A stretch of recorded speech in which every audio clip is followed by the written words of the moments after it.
So here's something that might surprise you. Algebra, this thing that probably gave you a headache at some point in school, this thing with the x's and the y's and the equations that seem to exist purely to make Wednesday afternoons miserable. It's actually one of the oldest intellectual achievements of our species. We're talking thousands of years old. And the really beautiful part, the part I want you to just settle into tonight, is that algebra wasn't invented to torture students. It was invented because people had real problems, actual, practical, dirt under your fingernails problems. They needed to divide up land after a river flooded. They needed to figure out how to split an inheritance fairly among 3 sons. They needed to calculate how many bricks it would take to build a wall of a certain height. And somewhere in the process of solving those problems, they stumbled into something extraordinary, a way of thinking about numbers that was more powerful than anything that came before it. Let's start there. Let's start with the problems, because that's where algebra really lives. Not in textbooks, not in abstract rules, in problems that real people needed to solve. Picture yourself in ancient Mesopotamia, somewhere around 2000 BCE, give or take a few centuries.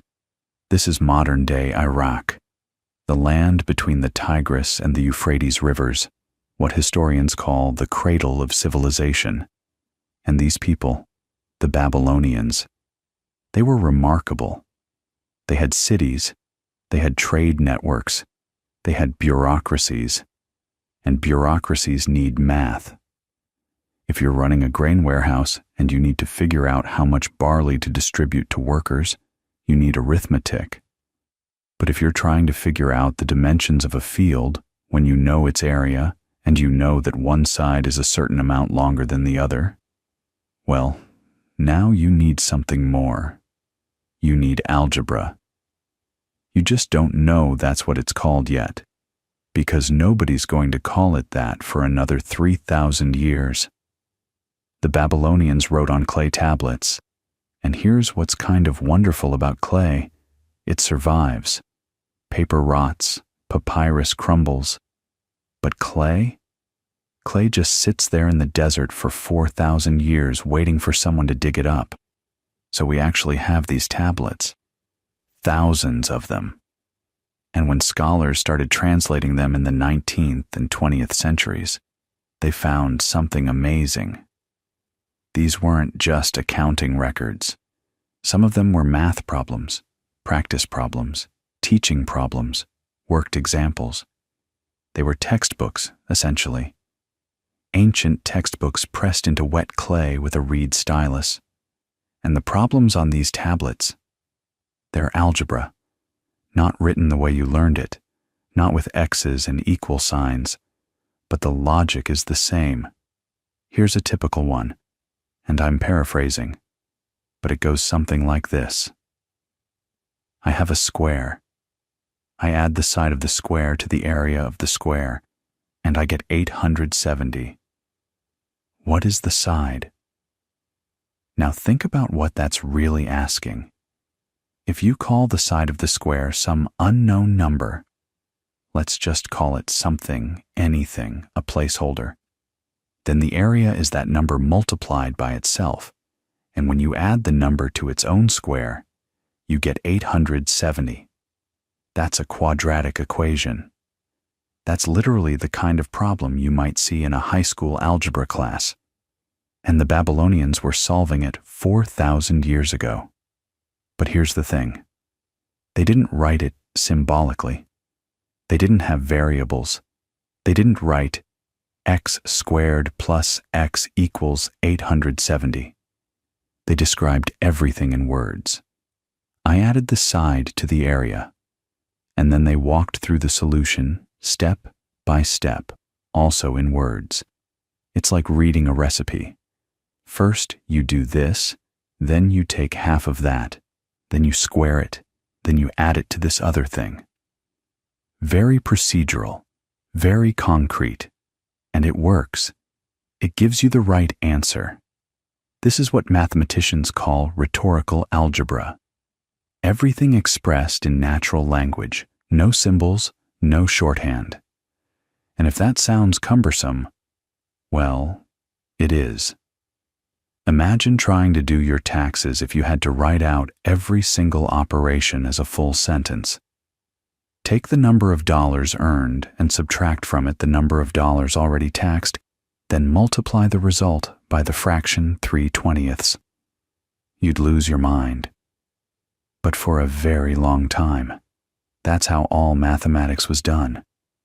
Because the symbolic notation we take for granted, the plus signs, the equal signs, the letters standing in for unknowns, none of that existed yet.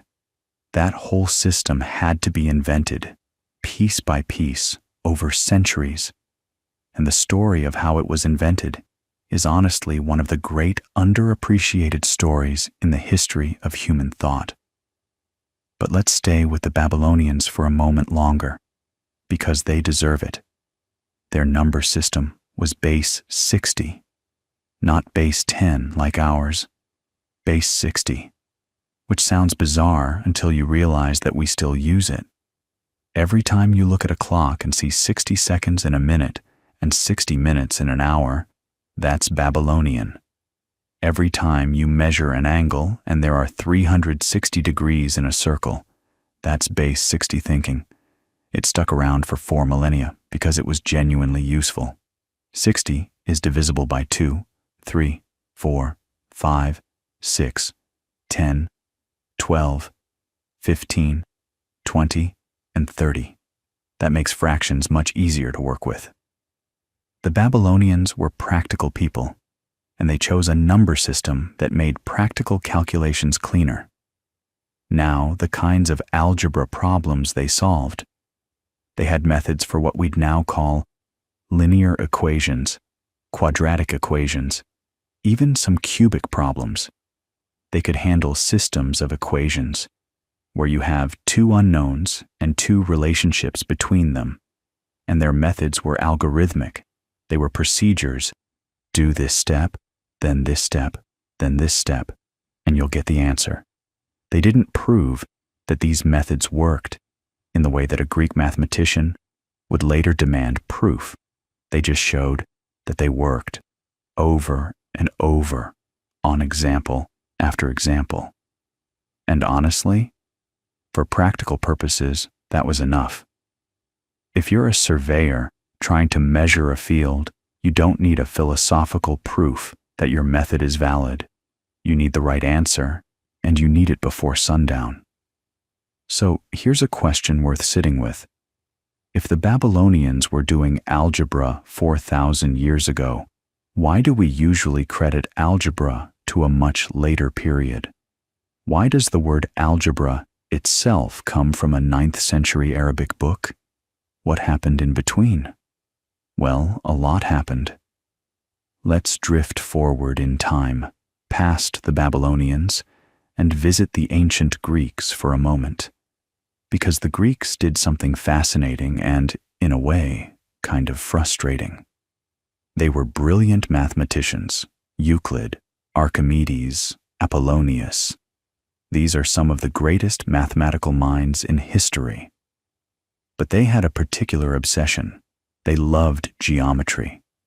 They were deeply, almost religiously committed to the idea that mathematical truth should be expressed through shapes, lines, circles, angles, areas.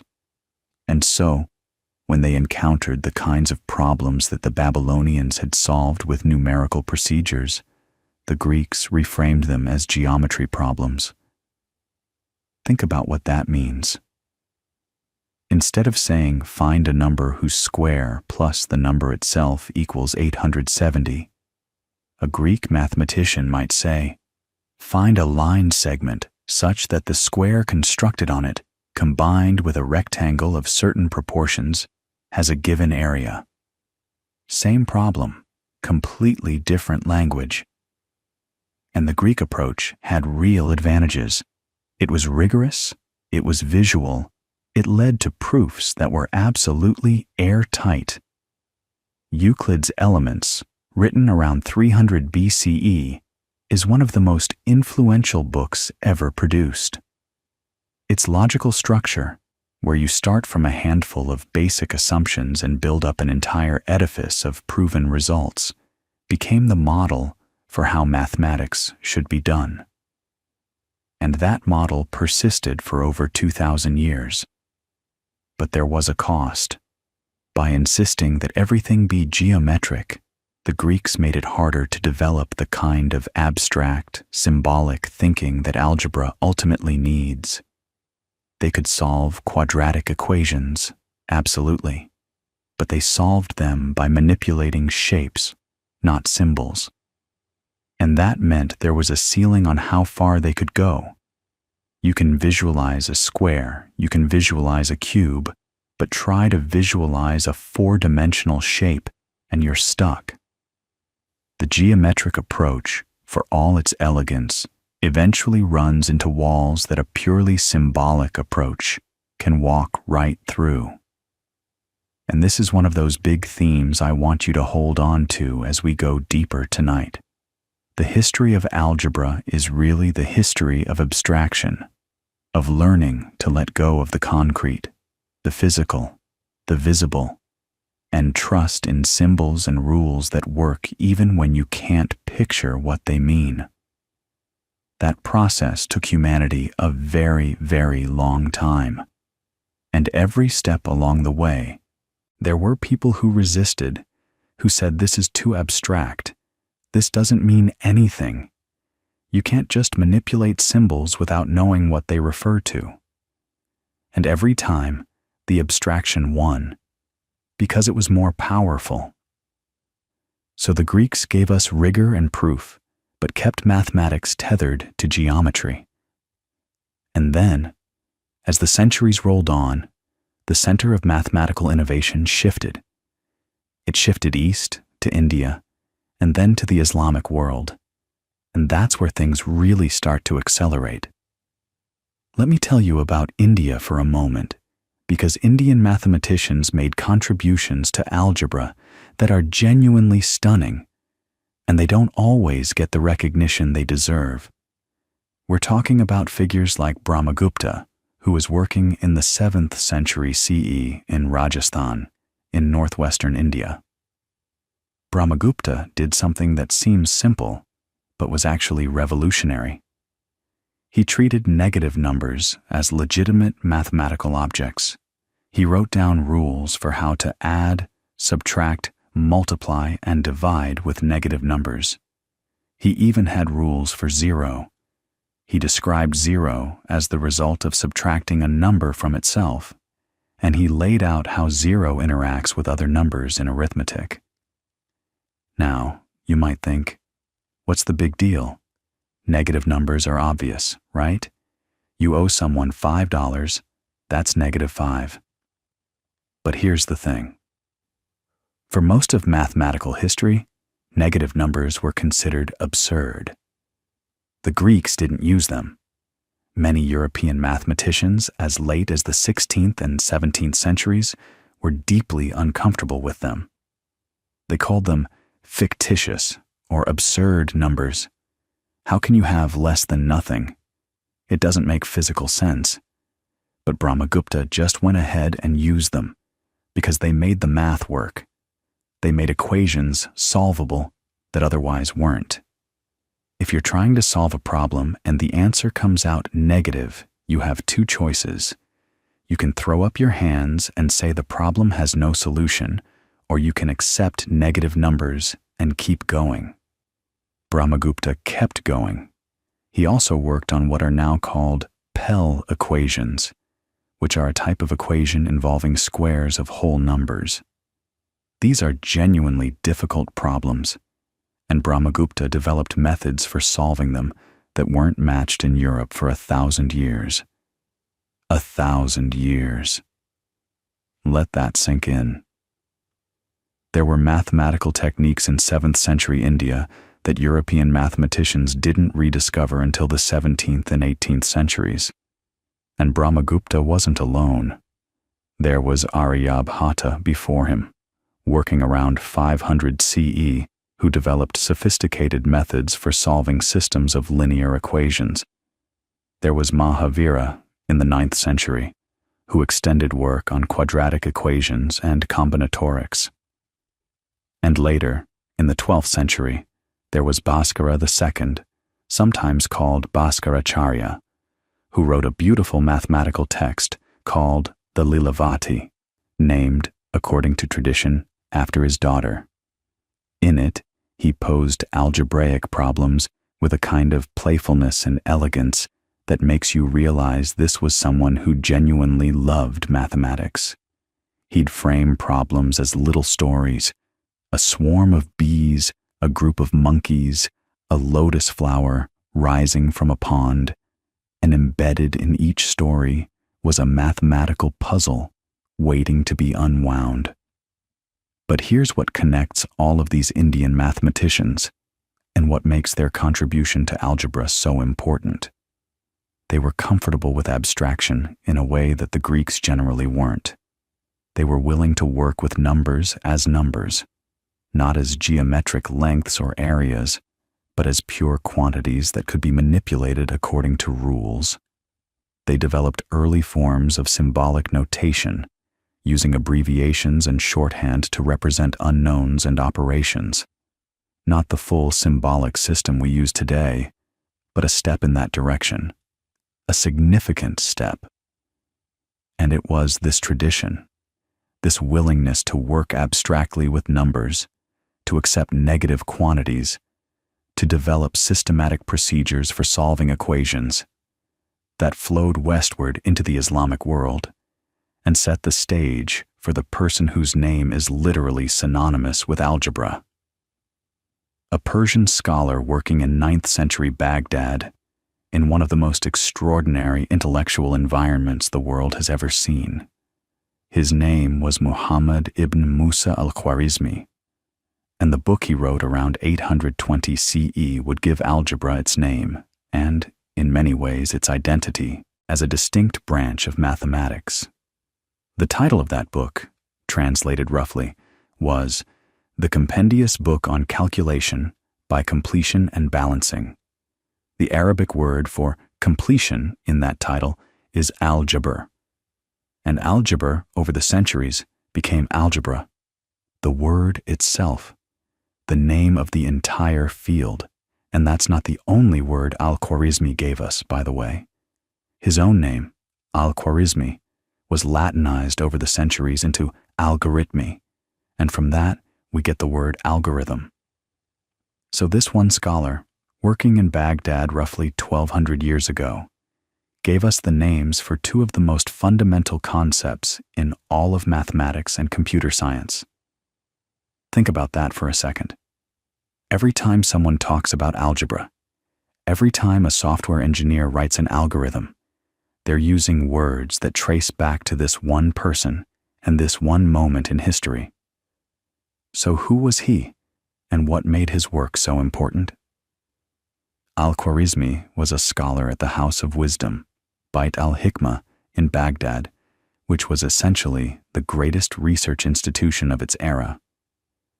The Abbasid Caliphate under Caliph al-Ma'mun had created this extraordinary place where scholars from across the known world gathered to translate, study, and extend the knowledge of the Greeks, the Indians, the Persians, and others. Imagine the best university library you've ever been in, but in the 9th century, and filled with people who were actively synthesizing the intellectual traditions of multiple civilizations. That was the environment al-Khwarizmi worked in. He had access to Greek geometry, Indian arithmetic and number theory, Babylonian computational traditions, and Persian astronomical knowledge. And what he did was something remarkable. He didn't just collect all of this. He created something new from it. His book on Algebra, that compendious book on calculation by completion and balancing, wasn't the most advanced mathematics of its time. Indian mathematicians had already solved harder problems. Greek geometers had already proven deeper theorems. But what al-Khwarizmi did was something arguably more important for the long arc of algebra. He organized it. He took the process of solving equations and turned it into a systematic, teachable discipline. He said, essentially, here are the types of equations you might encounter, and here, step by step, is how you solve each type. And he did it with a clarity and a sense of purpose that was genuinely new. Here's the thing about his approach. He classified all linear and quadratic equations into 6 standard types. Now, you might wonder why 6. We'd write a general quadratic equation today as a x squared plus bx plus c equals 0, and that's just one form. But al-Khwarizmi didn't use negative numbers. He inherited some of the Indian comfort with 0 and with systematic computation, but he didn't adopt the Indian willingness to work with negatives. So for him, all the coefficients had to be positive, which meant that what we'd consider one type of equation actually split into several cases depending on which terms appeared on which side. An equation like squares equal to roots was a different type from squares and roots equal to numbers, which was different again from roots equal to numbers. 6 types in all. And for each type, he provided a recipe, a procedure for finding the solution. And those 2 operations in his title, Algebra and al-Muqabala, completion and balancing, those were his 2 fundamental moves. Algebra, completion, meant taking a term that was being subtracted from one side of an equation and moving it to the other side, where it became positive.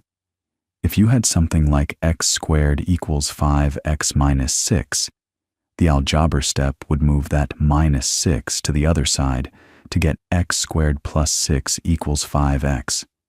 You're completing the side, making it whole, getting rid of the subtraction. Al-Muqabala, balancing, meant canceling equal terms from both sides. If both sides had, say, 3x, you'd remove 3x from each side to simplify. These are operations you do every single day if you've ever solved an equation. You just don't call them by their Arabic names anymore. But that's where the procedure was first laid out as a deliberate, named method. Now, what's fascinating, and this is something worth sitting with, is that al-Khwarizmi wrote everything out in words. Full sentences, no symbols, no x, no equal sign, no plus sign. When he said, a square and 10 roots equal 39, he meant what we would write as x squared plus 10, x equals 39. And he would then walk you through the solution step by step, entirely in prose. You have the roots, which gives you 5. You multiply 5 by itself, which gives you 25. You add this to 39, which gives you 64. You take the square root of 64, which is 8. You subtract from this the half of the roots, which is 5. The remainder is 3. That is the root of the square you sought. That's essentially the quadratic formula, performed in words. No notation, just careful, methodical language. And he didn't just give procedures. He proved they worked, using geometric arguments. For that equation, x squared plus 10, x equals 39. He'd draw an actual square with side x, then attach rectangles to represent the 10x, then complete the larger square and show geometrically why the arithmetic works. It's a beautiful blend of the Greek geometric tradition and the Indian computational tradition. He's using geometry to justify algebraic procedures, but the goal is always the number, the answer. The geometry is in service of the algebra, not the other way around. This is a subtle but really important shift from what the Greeks were doing. For Euclid, the geometry was the mathematics. The shapes were the objects of study. For al-Khwarizmi, the shapes were tools, visual proofs that the numerical methods were correct. The real point was solving the equation, getting the answer, having a procedure you could use again and again on different problems. That's a fundamentally algebraic way of thinking, even though it's expressed in words and pictures rather than symbols. And his work spread. It spread enormously. Within the Islamic world, al-Khwarizmi's book became a foundational text, and it inspired generations of mathematicians who pushed much further than he did. One of the most important was Omar Khayyam. Yes, the same Omar Khayyam who's famous in the West for his poetry, the Rubaiyat. But Khayyam was, first and foremost, a mathematician and astronomer, working in the late 11th and early 12th centuries. And his great mathematical achievement was a systematic classification and geometric solution of cubic equations. Equations where the highest power is x cubed. Think about what that means. Al-Khwarizmi had systematically handled quadratics, equations up to x squared. Khayyam took the next step and tackled cubics. He couldn't solve them with pure arithmetic. Nobody could, not yet. But he showed that you could solve them by finding the intersection points of conic sections, parabolas, hyperbolas, circles, ellipses. You set up two curves whose intersection gives you the answer to the cubic equation. It's geometrically ingenious, and it's a technique that wouldn't be surpassed until the Italian algebraists of the 16th century found purely algebraic solutions. Khayyam himself wrote, with a kind of wistful honesty, that he hoped future mathematicians would find arithmetic solutions to cubics, solutions expressed as formulas rather than geometric constructions. And they would, about 400 years later. But we'll get to that. There were others too. Al-Khwarizmi, working around the year 1000 in Baghdad, pushed algebra further toward being a purely arithmetic discipline, free from geometry.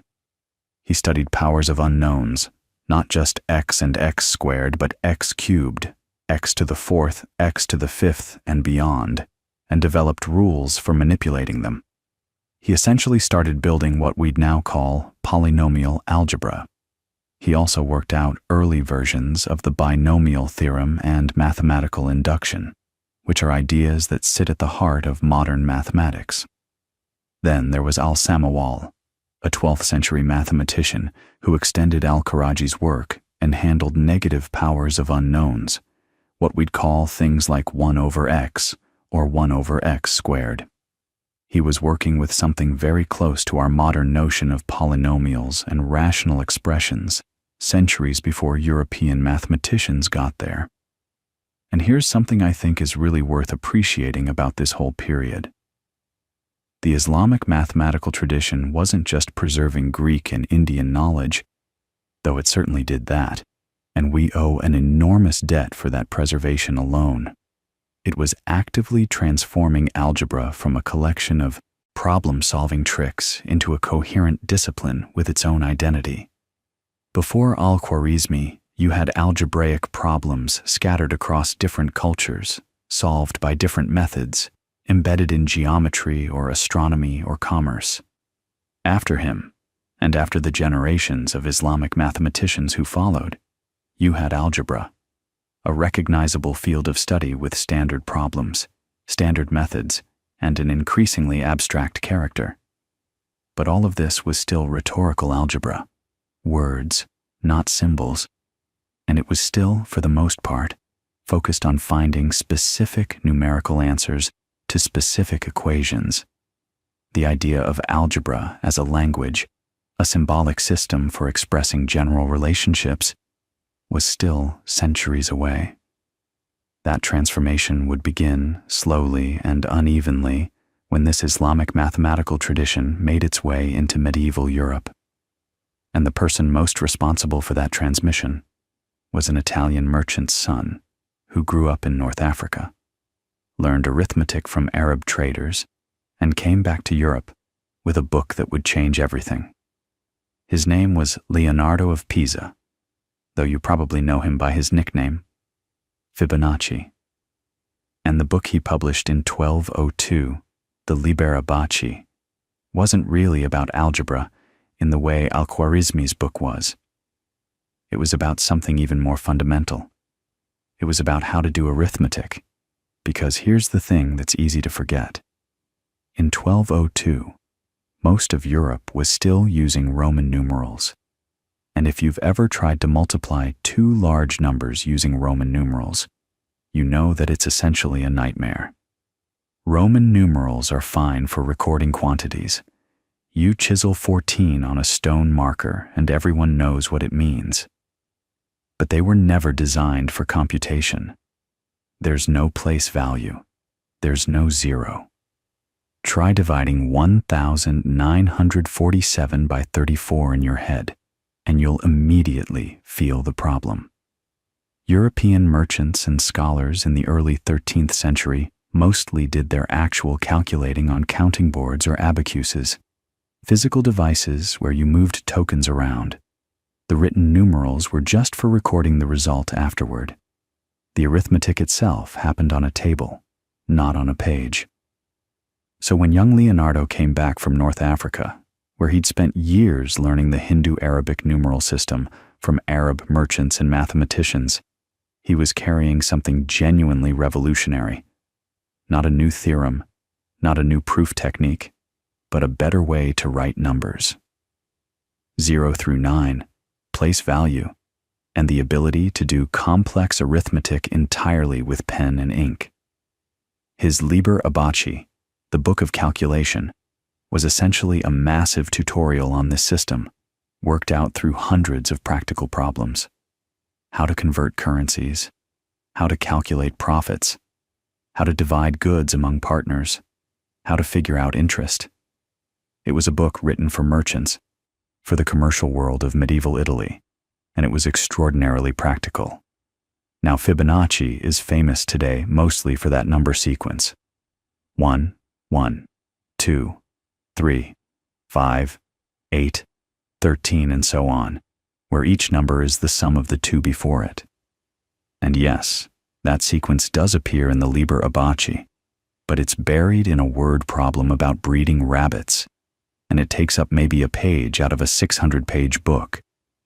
Fibonacci himself didn't think it was particularly important. The real contribution, the thing that actually changed the trajectory of European mathematics, was the numeral system itself and the demonstration that you could do serious arithmetic and serious algebra using these symbols on a page. And the Liber Abaci did contain algebra. Fibonacci had studied al-Khwarizmi's work and other Islamic mathematical texts, and he included problems that went well beyond basic arithmetic. He solved quadratic equations. He worked with systems of equations. He tackled problems in number theory that were genuinely sophisticated. In one famous example, he showed that a certain cubic equation, x cubed plus 2, x squared plus 10, x equals 20, couldn't be solved using the methods available for quadratics, and he found an approximate solution that was accurate to about 9 decimal places. That's remarkable for 1202. He didn't have a general method for cubics, nobody did yet, but he could recognize the problem and get astonishingly close to the answer through sheer computational skill. But here's the thing about Fibonacci's influence. It was slow. The Hindu-Arabic numeral system didn't sweep across Europe overnight. There was actually significant resistance. Some city governments banned the new numerals from official records because they were too easy to forge. You could turn a 0 into a 6 or a 1 into a 7, and suddenly an account looked very different. The Abbasists, the people who did arithmetic on counting boards, weren't eager to be made obsolete. It took roughly 2 to 3 centuries for the Hindu-Arabic system to fully displace Roman numerals in European commerce and scholarship. But it did happen, and once it did, it opened the door to everything that came next. Because you simply cannot develop symbolic algebra if your number system doesn't support fluent written computation. You need to be able to write things down, manipulate them on the page, see patterns in the symbols. Roman numerals made that almost impossible. Hindu Arabic numerals made it natural. So let's talk about what happened in those centuries after Fibonacci, because this is where algebra starts its slow transformation from a rhetorical art, everything described in words, into the symbolic language you learned in school. And this transformation didn't happen all at once, and it didn't happen because one genius sat down and invented modern notation. It happened in fits and starts, with different mathematicians in different places independently developing bits and pieces of symbolic shorthand, most of which didn't survive. One of the early steps came from the Italian algebraists of the 14th and 15th centuries, the so-called abacists, not the people using counting boards, confusingly, but teachers who ran abacus schools, practical mathematics schools for merchants' sons. These teachers wrote algebra textbooks, and they started developing abbreviations. Instead of writing out the thing or the unknown every time, they'd use a shorthand. Instead of writing the square of the thing, they'd abbreviate. It was still mostly words, but compressed words, what historians call syncopated algebra, as opposed to the fully rhetorical algebra of al-Khwarizmi. The most important development in this Italian tradition, though, wasn't about notation. It was about solving cubic equations. Remember Omar Khayyam, working in Persia around 1100, who had systematically solved cubics using intersections of conic sections. He'd expressed the hope that future mathematicians would find arithmetic solutions, actual formulas, like the quadratic formula, but for cubics. Well, it took about 400 years, but it finally happened. And the story of how it happened is one of the most dramatic episodes in the entire history of mathematics. It starts in early 16th century Italy, in the university culture of Bologna and Venice and Milan. Mathematics in this period was partly academic and partly theatrical. Mathematicians would challenge each other to public problem-solving contests. You'd post a list of problems, your rival would post a list, and you'd each try to solve the other's problems, sometimes with money or academic positions at stake. Your reputation depended on having methods that your rivals didn't know, which meant that if you discovered a new technique, you might keep it secret for years, using it to win contests rather than publishing it for the world. Around 1515, a professor at the University of Bologna named Scipione del Ferro figured out how to solve one type of cubic equation by a formula, specifically the type we'd write as x cubed plus mx equals n, a cubic with no squared term. This was a genuine breakthrough. For the first time in history, someone had an arithmetic solution to a cubic, not a geometric construction, but an actual formula that gave you the answer. And Del Ferro told almost nobody. He kept it secret, sharing it only with a few students, including a man named Antonio Fior. Now, Del Ferro died around 1526, and Fior, who was not a particularly brilliant mathematician, decided to use the secret method to make his reputation. In 1535, he challenged a much more talented mathematician named Niccolò Fontana to a public contest. Fontana had a rough life. As a child, he'd been slashed across the face by a French soldier during the sack of Brescia in 1512, and the wound left him with a severe speech impediment. He was known by his nickname, Tartaglia, which means the stammerer. But Tartaglia was brilliant, and when Fior challenged him with 30 cubic equations, all of the type that Del Ferro's method could handle, Tartaglia realized something was going on. Fior clearly had a method.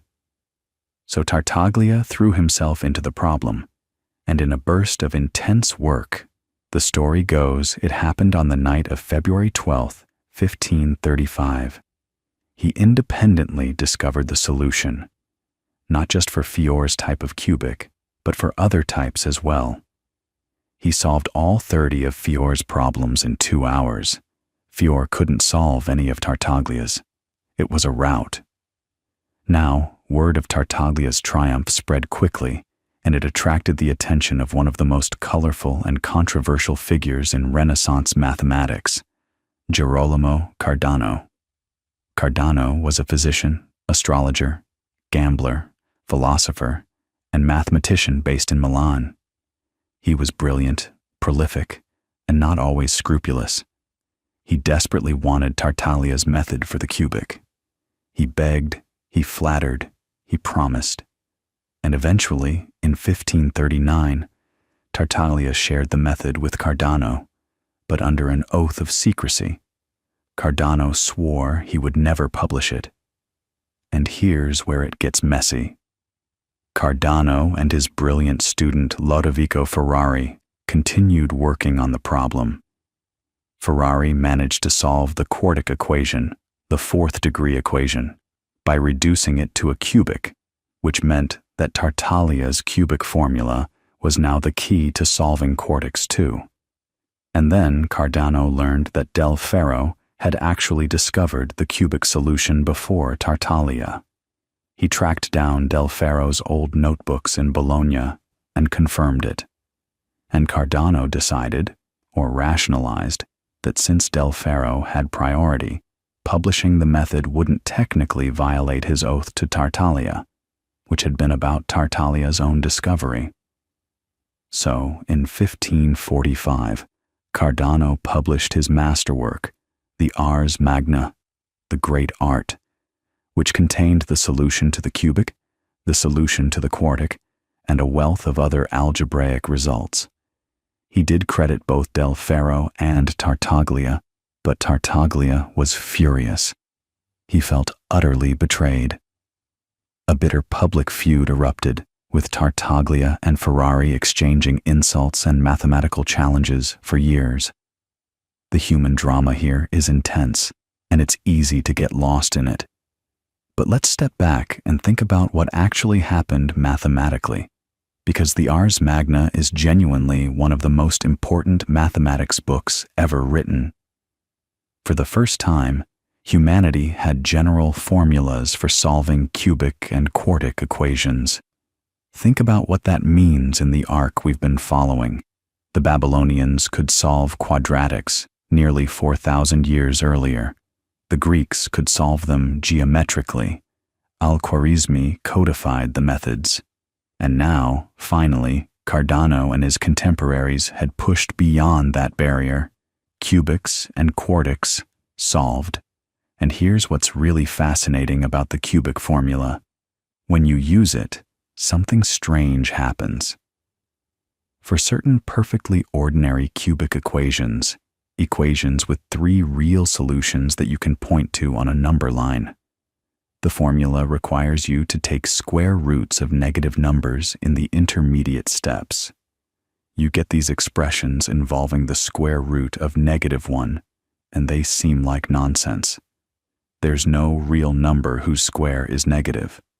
But if you just hold your nose and keep calculating, treating these impossible quantities as if they were legitimate, they cancel out at the end, and you get the correct real answer.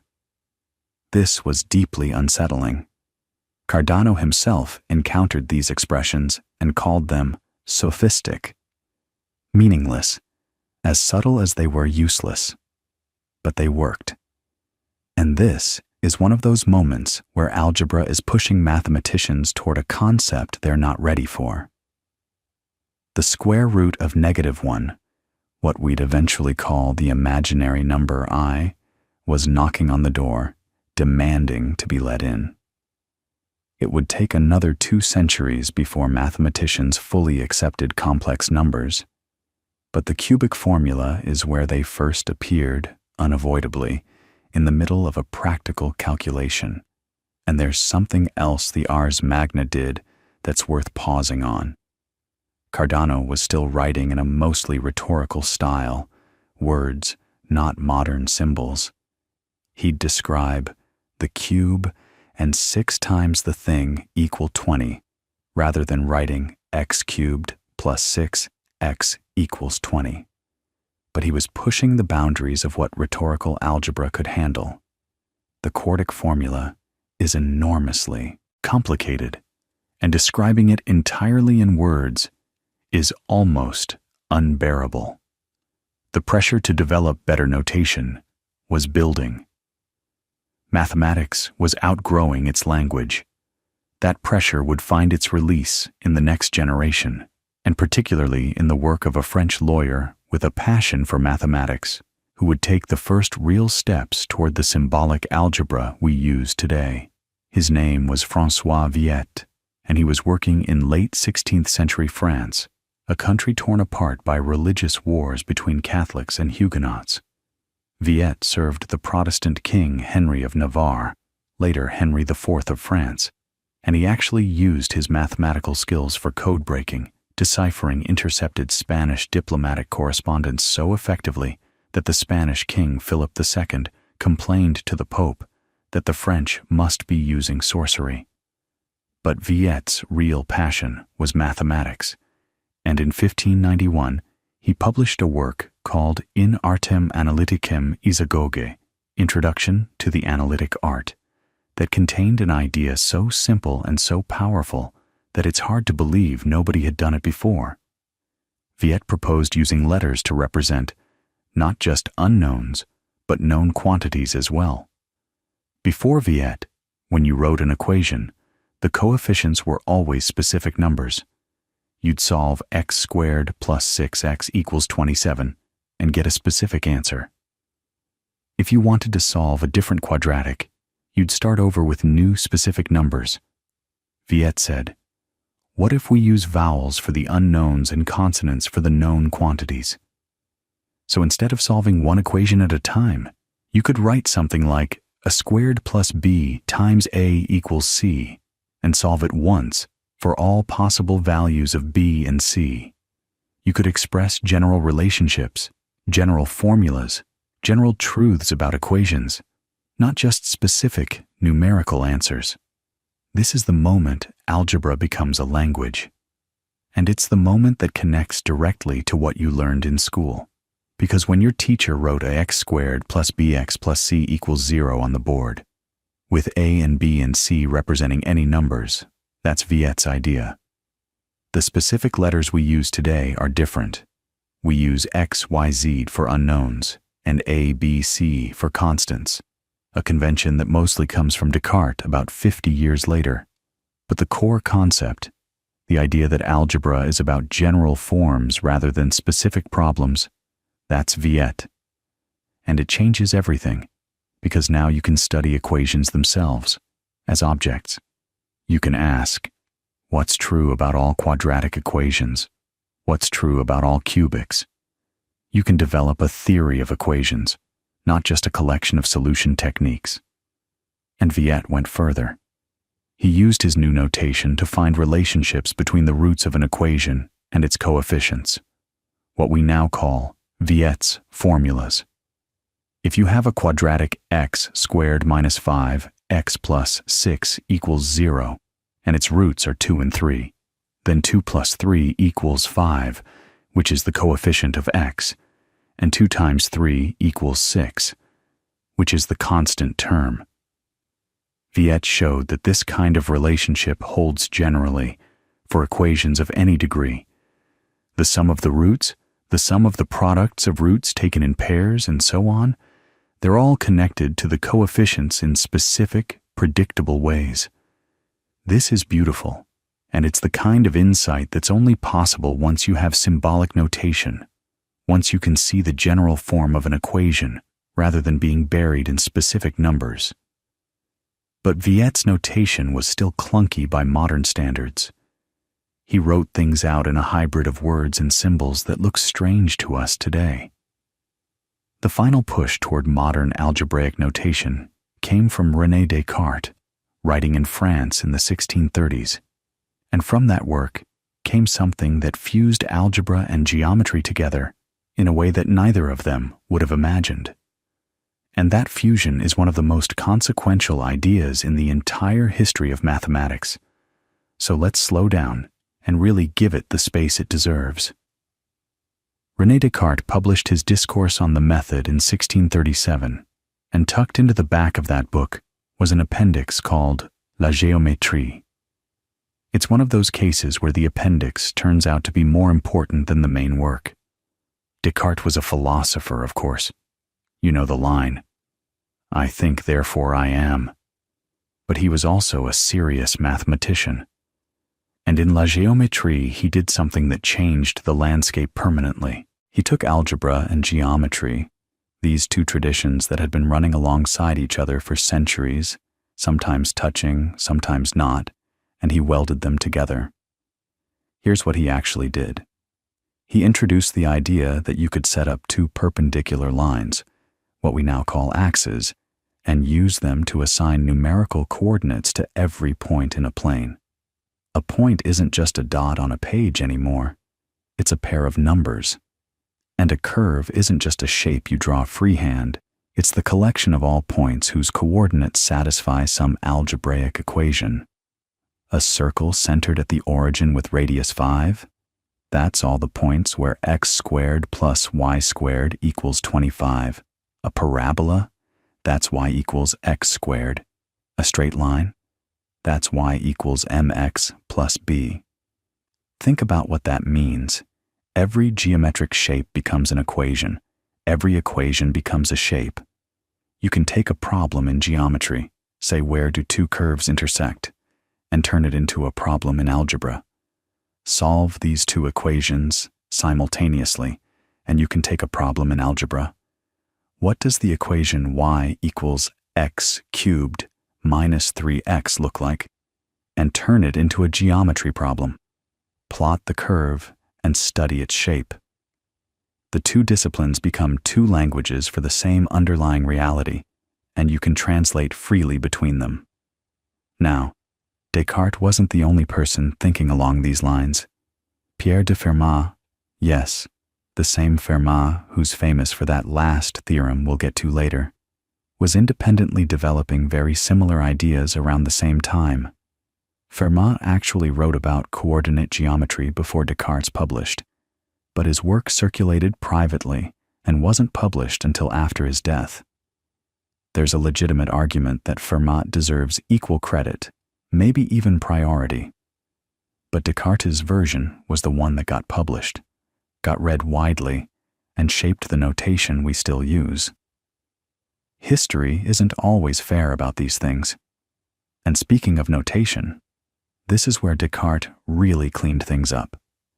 Remember how Viet used vowels for unknowns and consonants for knowns? Descartes simplified that. He used the letters at the end of the alphabet, X, Y, Z, for unknowns, and letters at the beginning, A, B, C, for known quantities or constants. That's why, to this day, when you walk into any algebra class anywhere in the world, the unknown is almost always X. That's Descartes. He also introduced the superscript notation for powers, writing x cubed instead of x cubed in words, x to the power of 4 instead of some elaborate phrase. He used the notation we recognize. When you look at a page of Descartes' mathematics, it looks like modern math. When you look at a page of Viet's, you can see the ideas, but the notation feels foreign. Descartes is where algebra starts to look like itself. But here's the thing. Coordinate geometry, what we now call analytic geometry or Cartesian geometry, wasn't just a notational convenience, it was a conceptual revolution. Before Descartes, algebra and geometry were different subjects with different methods and different standards of proof. The Greeks would have been horrified at the idea of reducing geometry to mere calculation with symbols. Geometry was about spatial reasoning, about proof by construction, about the purity of shapes. Algebra was this upstart tool for solving equations, useful but philosophically suspect. Descartes erased that boundary. And by erasing it, he made both subjects more powerful. Here's a simple example of why this matters. Suppose you want to find the tangent line to a curve at a particular point. In pure geometry, that's a construction problem. You need clever tricks specific to each type of curve. But in Descartes' framework, the curve is an equation, and finding the tangent line becomes a question about that equation. It becomes a calculation, and that calculation, that question of how a curve is changing at a specific point, is exactly the question that leads to calculus. Descartes' fusion of algebra and geometry is the launchpad for Newton and Leibniz just a few decades later. Without analytic geometry, calculus as we know it doesn't happen. So by the mid-1600s, algebra has come an extraordinarily long way. Think about the journey. Those Babylonian scribes solving specific word problems about fields and silver, writing everything out in sentences on clay tablets. The Greeks translating everything into geometric constructions. The Indian mathematicians embracing negative numbers and zero, developing sophisticated techniques that could handle what the Greeks couldn't. Al-Khwarizmi giving algebra its name and its systematic character. The Italian algebraists cracking cubics and quartics through sheer ingenuity and personal drama. Viet introducing symbolic notation so you could see the general form of an equation. And now Descartes, fusing algebra with geometry and giving us the notation we still use today. Each step built on the ones before it, and each one made the next possible. But now the story takes a different turn because mathematicians started asking a question that would haunt them for centuries. You know how the quadratic formula solves any quadratic equation, and Cardano's formula solves any cubic, and Ferrari found a method for any quartic? Well, the obvious next question is, what about the quintic? What about equations of degree 5? Something like x to the 5th plus some lower order terms equals 0. Surely there's a formula for that too, right? You just need to be clever enough to find it. People tried. They tried for over 200 years, and they failed. Every single one of them. The greatest mathematicians in Europe threw themselves at this problem and got nowhere. And here's what's fascinating. It wasn't because they weren't smart enough. It was because the formula doesn't exist. There is no general formula for solving fifth-degree equations using only the basic operations of arithmetic plus root extraction, addition, subtraction, multiplication, division, and taking nth roots. It's not that nobody found it. It's that it's mathematically impossible. But proving that something can't be done, that's a completely different kind of challenge than actually doing it. How do you prove a negative? How do you show that no matter how clever you are, no matter what tricks you try, there is no combination of additions and multiplications and root extractions that will always give you the roots of a fifth-degree equation? That requires a whole new level of mathematical thinking. The first person to make serious progress on this was Paolo Ruffini, an Italian mathematician who published a proof in 1799 that the quintic couldn't be solved by radicals. His proof was about 500 pages long, and it was mostly right, but it had gaps. Other mathematicians weren't fully convinced. Ruffini spent years trying to get recognition for his work, publishing revised versions, writing letters to the leading mathematicians of his day. Most of them either ignored him or acknowledged his effort without fully endorsing it. He died in 1822 without receiving the recognition he deserved. And then, just a few years later, a young Norwegian mathematician named Niels Henrik Abel produced a rigorous, complete proof. Abel's proof published in 1824, showed definitively that there is no general algebraic solution to polynomial equations of degree 5 or higher. This is now called the Abel-Ruffini theorem, which at least gives Ruffini partial credit. Abel's story is one of those heartbreaking tales that mathematics seems to produce with alarming regularity. He was born in 1802 in Norway, which at that time was not exactly a center of mathematical activity. His family was poor. His father died when Abel was 18, leaving him to support his mother and 6 siblings. Despite all this, he was clearly brilliant. His teachers recognized it early. He managed to get some financial support to travel to the mathematical centers of Europe, to Berlin and Paris, to meet the people doing cutting-edge work. And his work was extraordinary.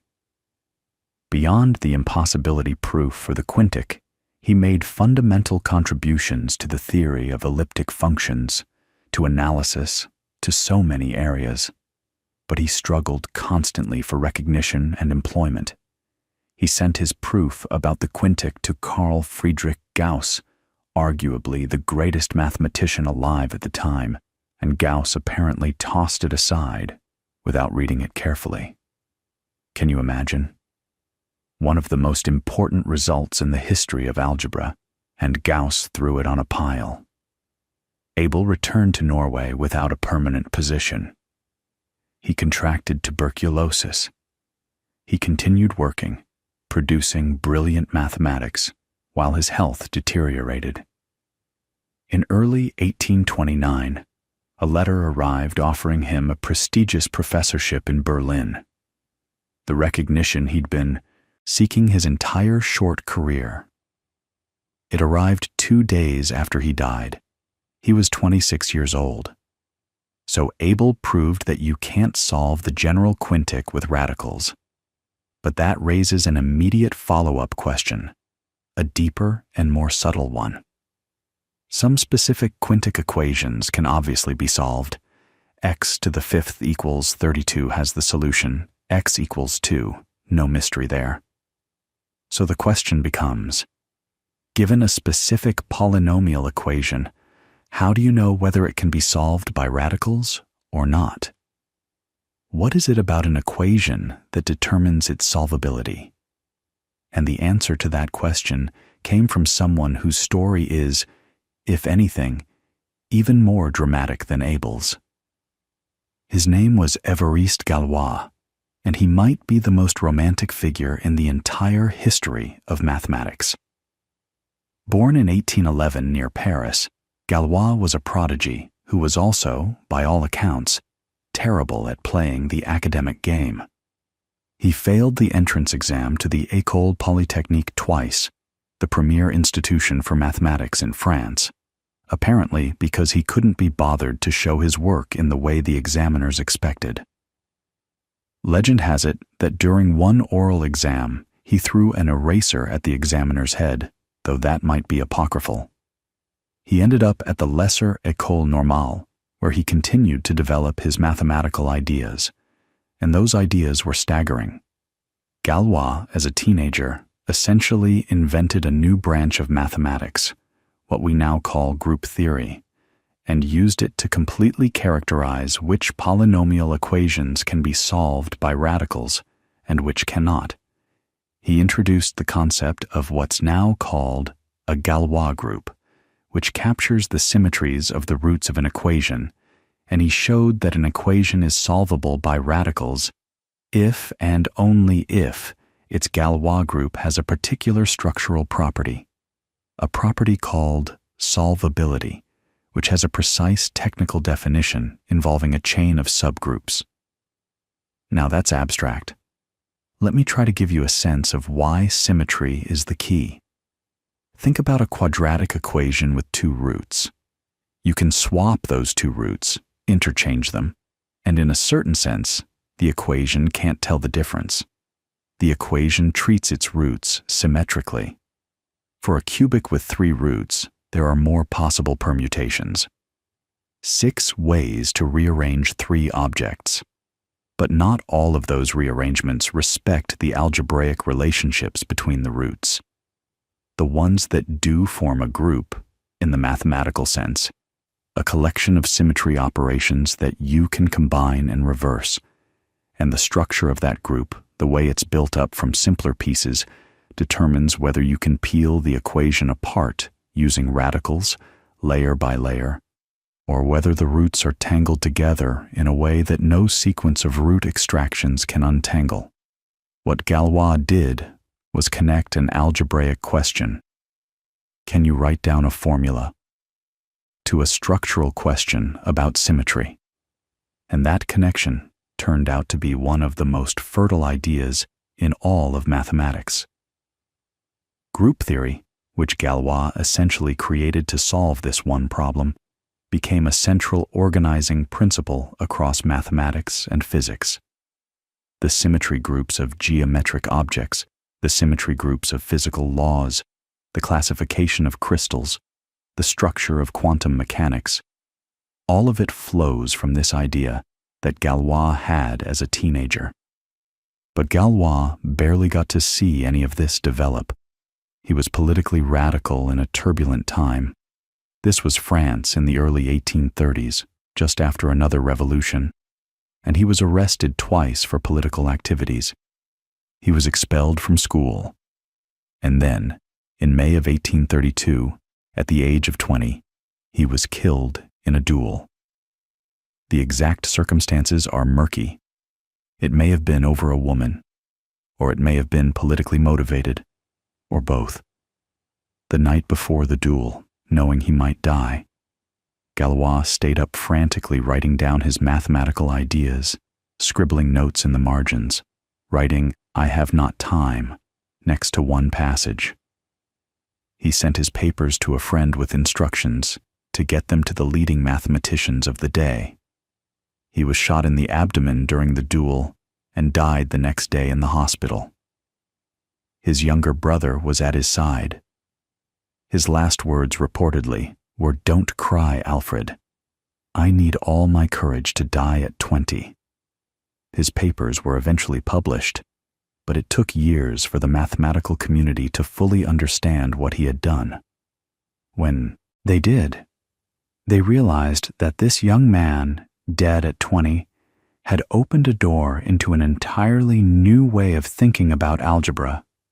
Not algebra as solving equations, algebra as the study of structure itself, the study of patterns, symmetries, and the deep architecture underneath the numbers. And that shift from algebra as a toolkit for finding unknowns to algebra as a language for describing abstract structure, that shift is one of the most profound transformations in the history of mathematics. It didn't happen overnight. It unfolded across the entire 19th century, and it changed everything. So let's talk about what that actually means, because it's a subtle idea, and it deserves some time. For thousands of years, algebra was fundamentally about equations. You have an unknown, you manipulate expressions, you find the answer. That's what al-Khwarizmi was doing. That's what Cardano was doing. That's even what Galois was doing. He was asking which equations could be solved. But the tool Galois invented to answer that question, group theory, turned out to be far more interesting than the question itself. It was like building a telescope to look at the moon and then realizing the telescope could see galaxies. Here's what a group actually is, stripped down to its essence.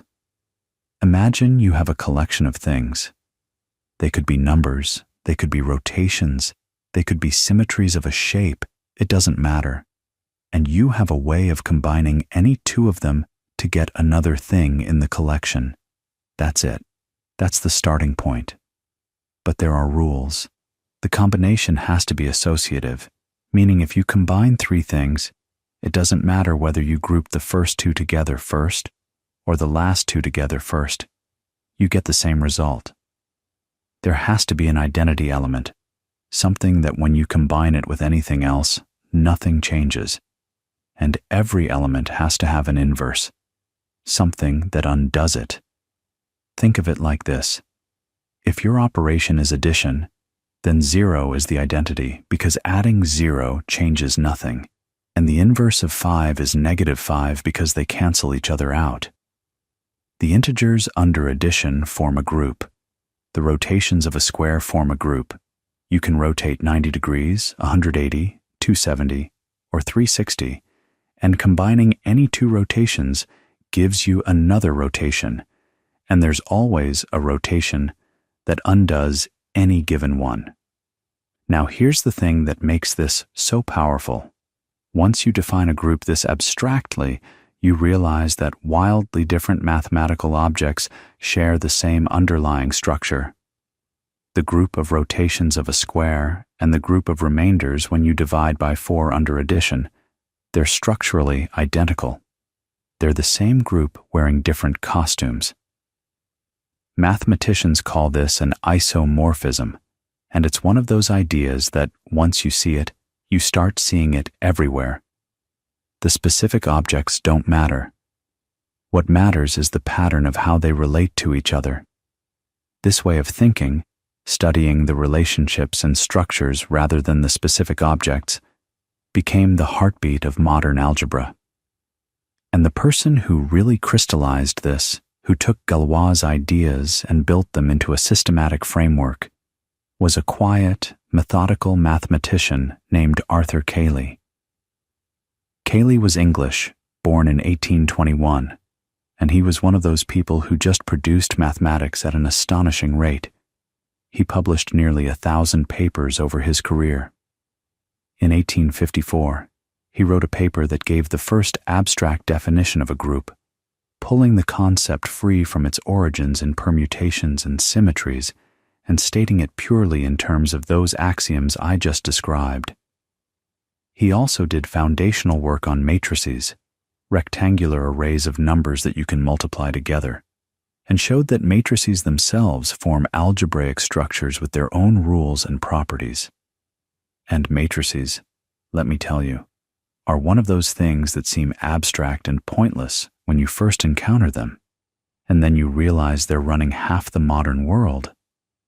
Every time your phone corrects a photo, every time a search engine ranks results, every time an engineer models how stress flows through a building, every time a physicist calculates the behavior of a quantum system. Matrices are doing the heavy lifting. They're just arrays of numbers arranged in rows and columns. But the way you multiply them, the way you find their properties, the algebra of matrices turned out to be indispensable.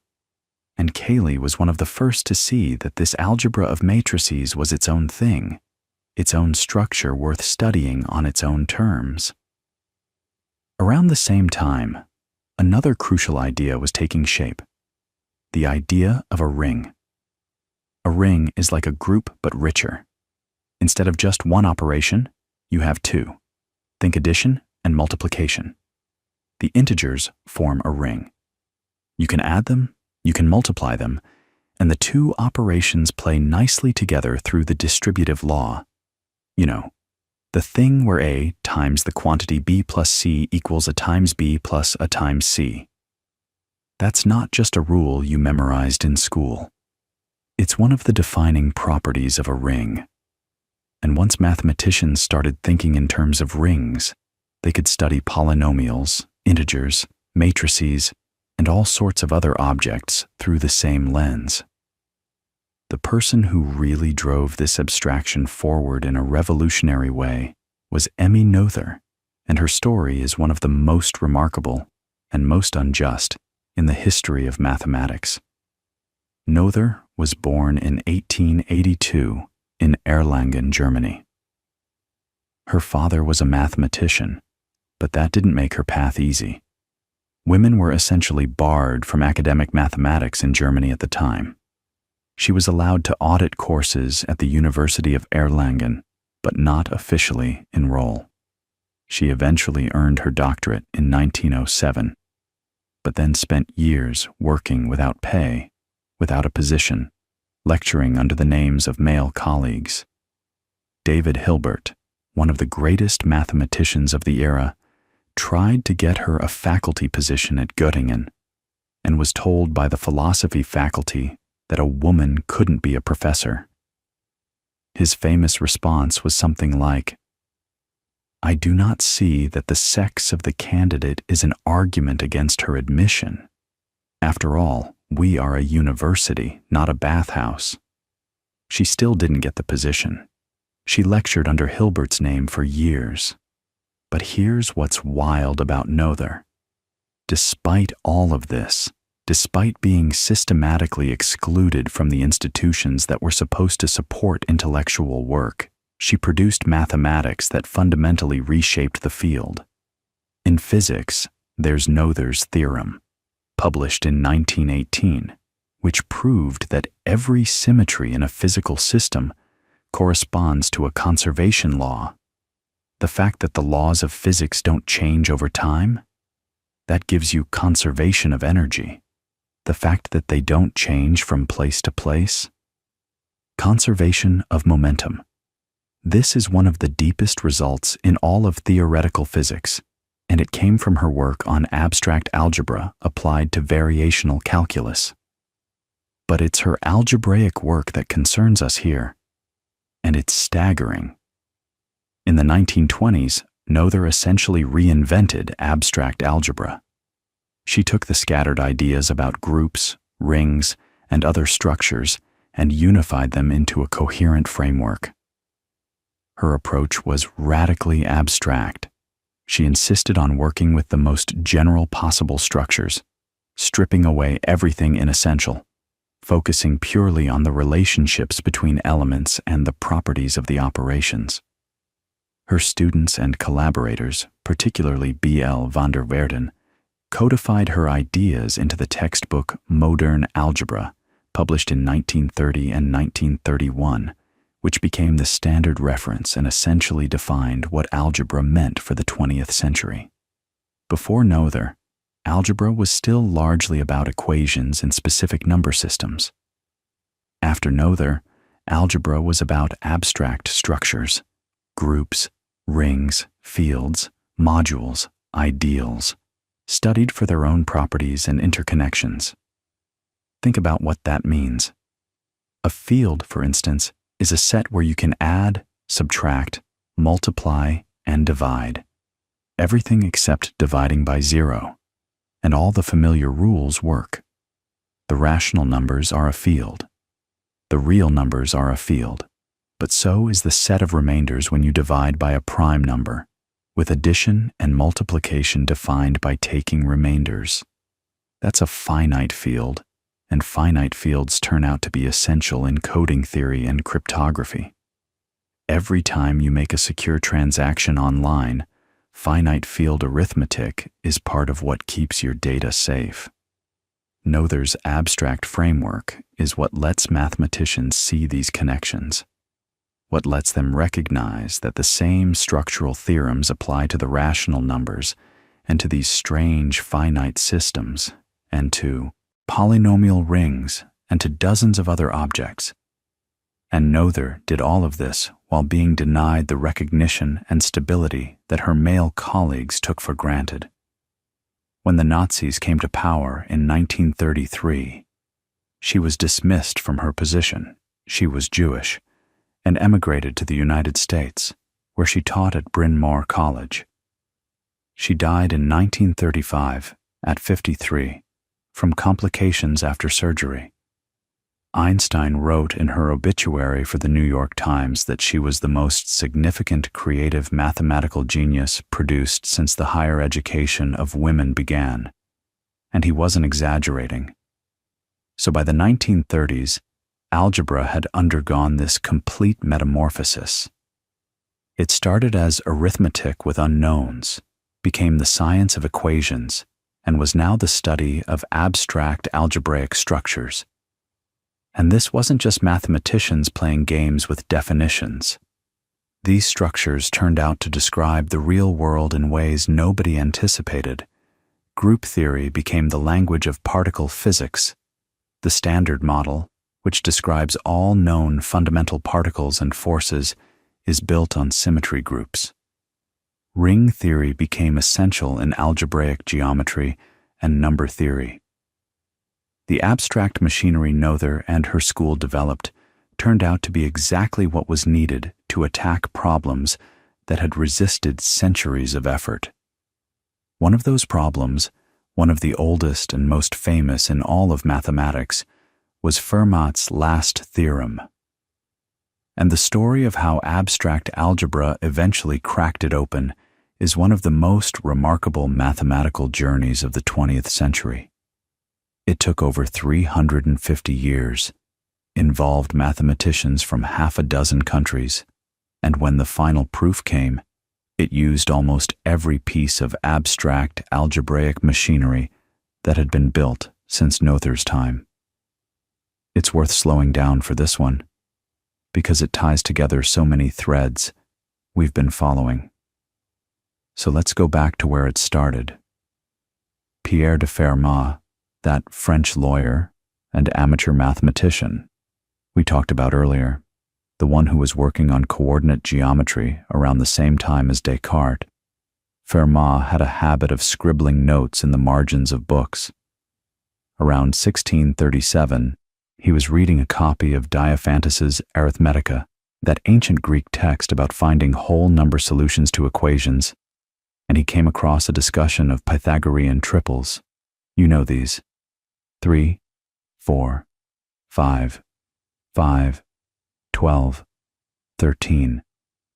Whole numbers where the squares of the first two add up to the square of the third. There are infinitely many of them, and people had known that since antiquity. But Fermat asked a natural next question. What if you go beyond squares? What if instead of asking for whole numbers where a squared plus b squared equals c squared, you ask for whole numbers where a cubed plus b cubed equals c cubed, or a to the fourth plus b to the fourth equals c to the fourth, or any power higher than 2? And in the margin of his book, Fermat wrote one of the most famous sentences in the history of mathematics. He claimed that no such solutions exist. For any power greater than 2, you can never find 3 positive whole numbers that satisfy the equation. And then he added, and this is the part that drove mathematicians crazy for centuries, I have discovered a truly marvelous proof of this, which this margin is too narrow to contain. That's it. That's all he left. No proof, just a claim and a tantalizing hint that he had one. Now here's the thing. Fermat was brilliant, but he was also sometimes wrong, and many modern mathematicians suspect he didn't actually have a valid proof. The tools available in the 17th century were almost certainly insufficient for the full theorem.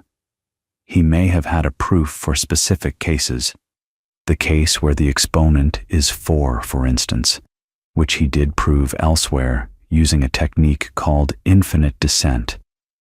But the general statement, for every exponent greater than 2, that turned out to be extraordinarily deep. For the next 3 centuries, mathematicians chipped away at it. Euler proved the case for cubes in the 18th century, though his proof had a gap that was later filled. Dirichlet and Legendre handled the case for fifth powers in the 1820s. Lemay got the 7th power. Each new exponent required its own clever argument, and progress was painfully slow. You couldn't just prove it for all exponents at once, because nobody had the right framework. Then, in 1847, something interesting happened. Ernst Kummer, a German mathematician, was working on the problem using a beautiful algebraic idea, extending the integers by adding roots of unity, these special complex numbers related to the symmetries of regular polygons. The idea was to factor the Fermat equation in these extended number systems, the way you might factor a polynomial. And it almost worked. The problem was that in these extended systems, unique factorization, the property that every number breaks down into primes in exactly one way, doesn't always hold. Remember how we talked about rings and ideals? This is exactly where that theory came from. Kummer invented what he called ideal numbers, which were essentially a way to restore unique factorization in these tricky number systems. Dedekind later refined this into the theory of ideals in rings, which became one of the cornerstones of algebraic number theory. So Fermat's last theorem was already pushing mathematicians to develop new algebra. Kummer's work let him prove Fermat's last theorem for a large class of exponents, the so-called regular primes, but not all of them. And there the problem sat, stubbornly incomplete, for over a century. The breakthrough that eventually cracked it open came from a completely unexpected direction. In 1955, two young Japanese mathematicians, Yutaka Taniyama and Goro Shimura, were studying elliptic curves. These are not ellipses, despite the name. They're curves defined by cubic equations, things like y squared equals x cubed plus ax plus b. Elliptic curves had been studied for centuries, but Taniyama and Shimura noticed something strange. They conjectured that every elliptic curve over the rational numbers is connected, in a precise technical sense, to something called a modular form, a special kind of function with extraordinary symmetry properties that lives in the realm of complex analysis and number theory. This conjecture, later called the Taniyama-Shimura conjecture, or the modularity conjecture, seemed almost outrageous at first. Elliptic curves and modular forms were studied by different communities of mathematicians using different tools. Saying they were secretly the same thing was like saying that every bridge is actually a song written in a specific key. It felt like a wild leap. But Taniyama and Shimura had evidence, and over the years, more and more mathematicians began to take the conjecture seriously. Taniyama's story has a tragic dimension. He died by suicide in 1958 at the age of 31. A few weeks later, his fiancée also took her own life. The mathematical community lost one of its most original thinkers, and Shimura carried the weight of their shared work forward largely alone. But the conjecture endured, and it grew in importance. Now here's where the connection to Fermat comes in, and this is the part that's genuinely astonishing. In 1984, a German mathematician named Gerhard Frey had a wild idea. He said, "Suppose Fermat's last theorem is false. Suppose there actually exist whole numbers a, b, and c, such that a to the n plus b to the n equals c to the n for some n greater than 2. Then you could use those numbers to construct a specific elliptic curve, now called the Frey curve, and this curve would have such bizarre properties that it couldn't possibly be modular. It would be too strange, too pathological to correspond to any modular form." Think about what that means. If the Taniyama-Shimura conjecture is true, if every elliptic curve is modular, then the Frey curve can't exist. And if the Frey curve can't exist, then the numbers a, b, c that you used to build it can't exist either. Which means Fermat's last theorem is true. So proving Taniyama-Shimura would automatically prove Fermat. That's an incredible logical chain. A conjecture about the deep structure of elliptic curves, born from abstract algebra and complex analysis, would settle a question about whole numbers that a French lawyer scribbled in a margin in 1637. Frey's idea needed some technical gaps filled. Jean-Pierre Serre identified exactly what was needed, and Ken Ribet proved it in 1986, establishing that the Taniyama-Shimura conjecture really did imply Fermat's last theorem. And at that point, the mathematical world held its breath. Because now, there was a clear path. You just had to prove the Taniyama-Shimura conjecture. Of course, nobody knew how to do that either. Enter Andrew Wiles, a British mathematician at Princeton who had been fascinated by Fermat's last theorem since he was 10 years old, when he'd found a book about it in his local library. When Ribet's result came out in 1986, Wiles made a decision that would define the next 7 years of his life. He decided to prove the Taniyama-Shimura conjecture, or at least enough of it to cover the Frey curve case, and he decided to do it in secret. That's almost unheard of in modern mathematics. Normally, you share ideas, you collaborate, you present partial results at conferences. Wiles told almost nobody what he was working on. He retreated to his attic study and worked in near-total isolation because he knew that if word got out that he was attempting Taniyama-Shimura, the pressure and competition would be overwhelming. For 7 years, he built an enormously complex proof, drawing on virtually every branch of modern number theory and abstract algebra. He used Galois representations. Remember Galois, the young man who died in that duel? His groups, his theory of field extensions, were absolutely central to Wiles's approach. He used the theory of modular forms, which relies on ring theory and complex analysis. He used techniques from algebraic geometry that descended directly from the kind of abstract structural thinking that Noether had pioneered. The proof was a cathedral built from the tools that generations of algebraists had forged.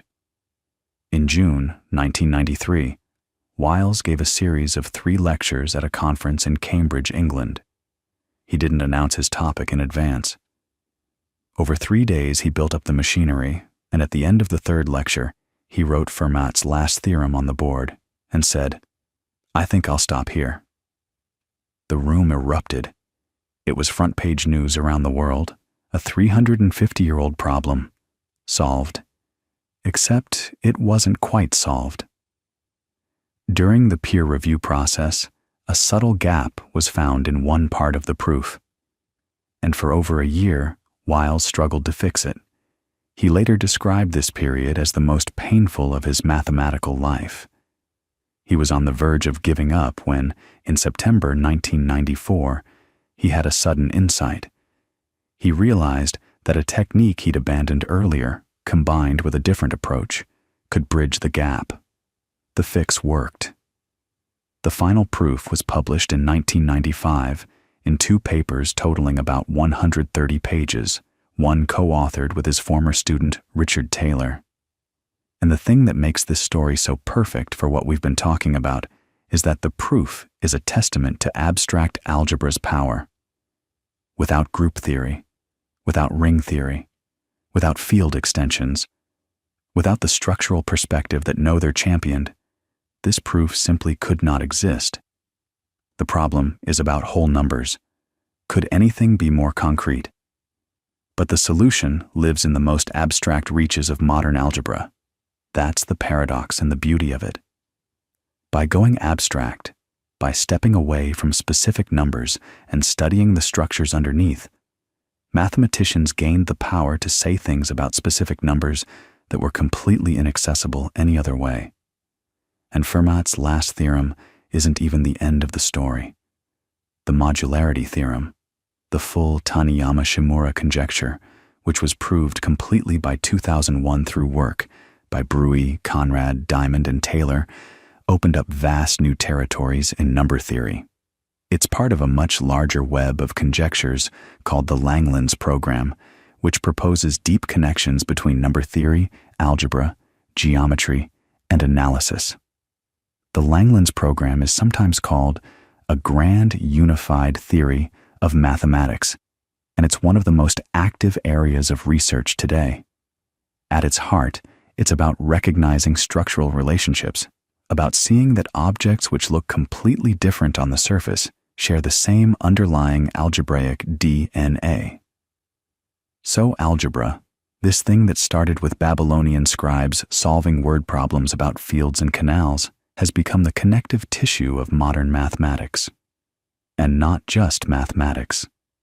Let's talk about where algebra lives in your everyday life right now, because it's everywhere, and most of it is invisible to you. When your phone corrects errors in a weak cellular signal, it's using algebraic coding theory, specifically Reed-Solomon codes, which are built on polynomial arithmetic over finite fields. When you stream a video and the image stays sharp even though packets of data get lost along the way, that's algebra. When your browser establishes a secure connection to your bank's website, the encryption relies on the algebraic structure of elliptic curves over finite fields, the same kind of objects that showed up in the proof of Fermat's last theorem. There's a direct line from Galois dying in that field outside Paris to the little padlock icon in your browser, and it goes deeper than technology. The way physicists understand the fundamental forces of nature, electromagnetism, the strong nuclear force, the weak nuclear force, is through gauge theories, which are built on Lie groups, which are continuous symmetry groups that extend the finite group theory Galois invented. When physicists at CERN discovered the Higgs boson in 2012, they were confirming a prediction that came out of the algebraic structure of the Standard Model. The particle was there because the algebra said it had to be. Even in biology, algebra has started to matter. Researchers use algebraic topology, a field that blends algebra with the study of shapes, to analyze the structure of proteins, to understand neural networks in the brain, to map the shape of data in high-dimensional spaces. The abstraction that seemed so removed from reality turns out to be the most powerful lens we have for understanding reality's hidden patterns. But let's come back to something more personal, something closer to the experience of actually learning algebra, because there's a piece of this story we haven't really touched on yet: the way algebra is taught, and the way it's experienced by millions of students, and why so many people come away from it feeling confused or defeated. Because that gap between what algebra is and what algebra class feels like is one of the most important parts of this whole story, and honestly, one of the saddest. Because algebra, the real thing, this living, breathing, centuries-old adventure of pattern and structure, is one of the most beautiful creations of the human mind. And yet for most people, their memory of algebra is sitting in a classroom, staring at a worksheet full of expressions like 3x squared minus 7x plus 12, and thinking, why? What is this for? Who cares? And that feeling, that sense of pointlessness, isn't a failure of the student. It's a failure of translation. Somewhere between the actual soul of algebra and the way it gets delivered in a typical classroom, something essential gets lost. And I think it's worth talking about what that something is, because if you're someone who ever struggled with algebra, or felt like it was just an arbitrary set of rules you had to memorize to pass a test, you deserve to know that the confusion you felt wasn't because you weren't smart enough. It was because you were being handed pieces of a puzzle without ever being shown what the puzzle was supposed to look like. Think about it this way. Imagine someone hands you a set of tools, a wrench, a screwdriver, a socket set, a torque gauge, and says, "Okay, practice using these. Tighten this bolt, loosen that one, measure this torque," and you do it over and over for months. But nobody ever shows you a car. Nobody ever says, these tools exist because engines exist, and engines need to be built and maintained, and here's what an engine does, and here's why each of these tools matters for keeping it running. Without the engine, the tools are just objects. You can learn to use them, sure, but the learning feels hollow because there's no purpose connecting the skills to anything real. That's what happens in most algebra classes. You learn to factor polynomials. You learn to solve systems of equations. You learn to manipulate exponents and simplify radicals. And these are real skills. They're genuinely useful tools. But they're taught in isolation, disconnected from the problems that brought them into existence. Nobody tells you that factoring exists, because mathematicians spent centuries trying to understand the deep structure of numbers. Nobody tells you that solving for x is the modern descendant of techniques that Babylonian scribes developed 4,000 years ago to manage the economics of an empire. Nobody tells you that the quadratic formula, that thing you memorize and plug numbers into, is the answer to a question that haunted mathematicians from ancient Mesopotamia through medieval Persia, and that the quest to find similar formulas for higher degree equations literally led to the invention of group theory and changed the course of mathematics forever. Without that context, algebra feels like an arbitrary game with arbitrary rules. And the thing is, students sense this.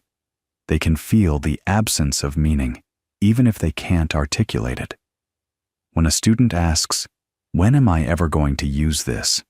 that question, which teachers sometimes dismiss or find frustrating, is actually a perfectly reasonable response to being asked to learn something without being told why it exists.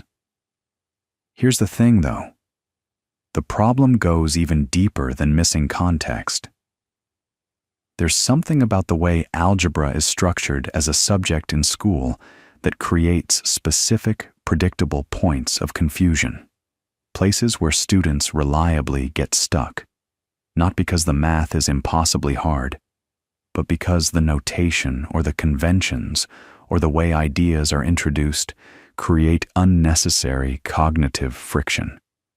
And I want to walk through some of those, slowly, because if you've ever hit one of those walls, it might be genuinely comforting to understand that the wall was real. It wasn't in your head, and there are good reasons why it tripped you up. Let's start with the most basic one, the one that trips people up right at the beginning, the idea of a variable. When you first encounter algebra, someone tells you that x stands for a number, and that sounds simple enough. But then x starts doing different things in different contexts, and nobody quite explains that it's playing different roles. Sometimes x is an unknown. There's a specific number it equals, and your job is to figure out what that number is. Like in the equation, 2x plus 3 equals 11. There's one value of x that makes this true, and you're hunting for it. That's x as a mystery to be solved. But other times, x is a variable in the sense that it can be anything. When someone writes y equals 3x plus 1, they're not asking you to find x. They're describing a relationship. For every possible value of x, here's what y would be. X isn't a mystery here. It's a placeholder for any number you want. It's describing a whole family of possibilities, an entire line on a graph, an infinite set of pairs, and then sometimes x shows up as a parameter, or as part of a definition, or as a dummy variable in a summation. Each of these is a subtly different role, and in a well-taught class, the distinctions get explained. But often they don't. Often students are just expected to absorb the different meanings from context, and when they can't, when they try to solve for x in a situation where x isn't meant to be solved for, they feel stupid, but they're not stupid. They're responding rationally to genuine ambiguity that nobody flagged for them. And then there's the notation itself. Mathematical notation is incredibly powerful. It's one of the great inventions in the history of human thought, and we talked about how Viet and Descartes developed it. But it's also incredibly compressed. When you write something like 3x, you mean 3 times x. But there's no multiplication sign. The operation is invisible, implied by proximity. Meanwhile, when you write 37, the 3 and the 7 next to each other don't mean 3 times 7. They mean 30 plus 7, because that's how place value works. So the exact same visual convention, two symbols sitting side by side means completely different things depending on whether you're looking at a number or an algebraic expression. For a student encountering this for the first time, that's genuinely confusing. And it should be. It is confusing. The notation is overloaded, and the only way to navigate it is to internalize conventions that take time and practice to absorb. Or think about the equals sign. Before algebra, the equals sign means the answer is. You write 2 plus 3 equals 5, and the equals sign is like a drum roll. Here comes the result. It points from the question to the answer. But in algebra, the equals sign means something different. It means these two things are the same. It's a statement of balance, of equivalence.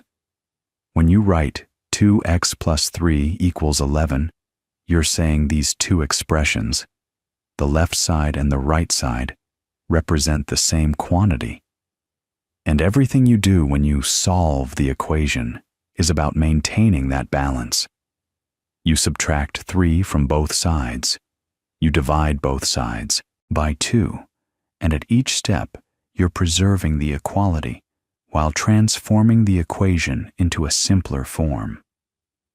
The whole process is about symmetry, about keeping the scales level while you simplify.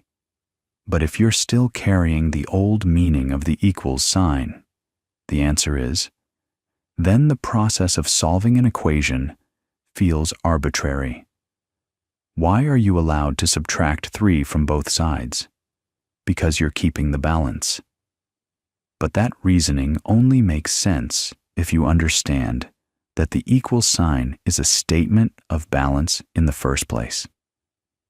Now, you might be thinking, okay, these are small things, and individually, they are, but they accumulate.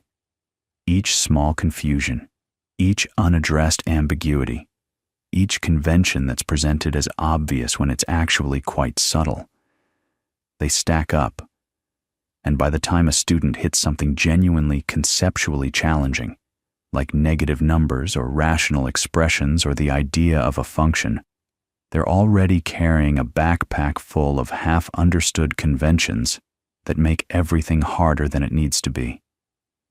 And here's what's really worth saying about this. The difficulty isn't a sign that algebra is bad or that the student is bad at math. The difficulty is a sign that algebra is doing something genuinely profound. It's asking you to think abstractly, to manipulate symbols that represent ideas rather than concrete objects, to reason about relationships and structures rather than specific numbers. That's a huge cognitive leap. It's arguably the biggest conceptual leap in all of mathematics education, and it happens to most students around age 12 or 13, and it happens fast, and it's often under-supported. Because here's what algebra really is when you strip away the worksheets and the tests and the anxiety. It's a language. It's a way of writing down patterns so precisely that you can reason about them, manipulate them, and discover new patterns you never expected. When you write the distributive property, a times the quantity b plus c equals ab plus ac, you're not just learning a rule. You're capturing something true about the nature of multiplication and addition, something that holds for every number that ever was or will be. That one little equation is a statement about the structure of arithmetic itself. It's telling you something deep about how operations interact. And when you learn to solve equations, what you're really learning is logical reasoning. If this equals that, and I do the same thing to both sides, then the equality is preserved. That's not just a math skill. That's a thinking skill. It's the ability to draw valid conclusions from given premises, to transform a problem into an equivalent but simpler problem, to work backward from what you want to know to what you already know. Those are skills that matter everywhere, in science, in engineering, in law, in medicine, in everyday decision-making. The tragedy is that so many people never get to see this. They get stuck on the surface, on the notation, on the procedures, on the memorization, and they never break through to the understanding underneath. And then they carry that experience with them for the rest of their lives, this belief that they're not a math person, when really, they just never got the translation they needed. But here's the thing that gives me hope, and it connects back to everything we've been talking about tonight. Algebra wasn't always the polished, abstract system it is now. It was messy. It was confusing. It took brilliant people centuries to figure out things that we now teach to teenagers.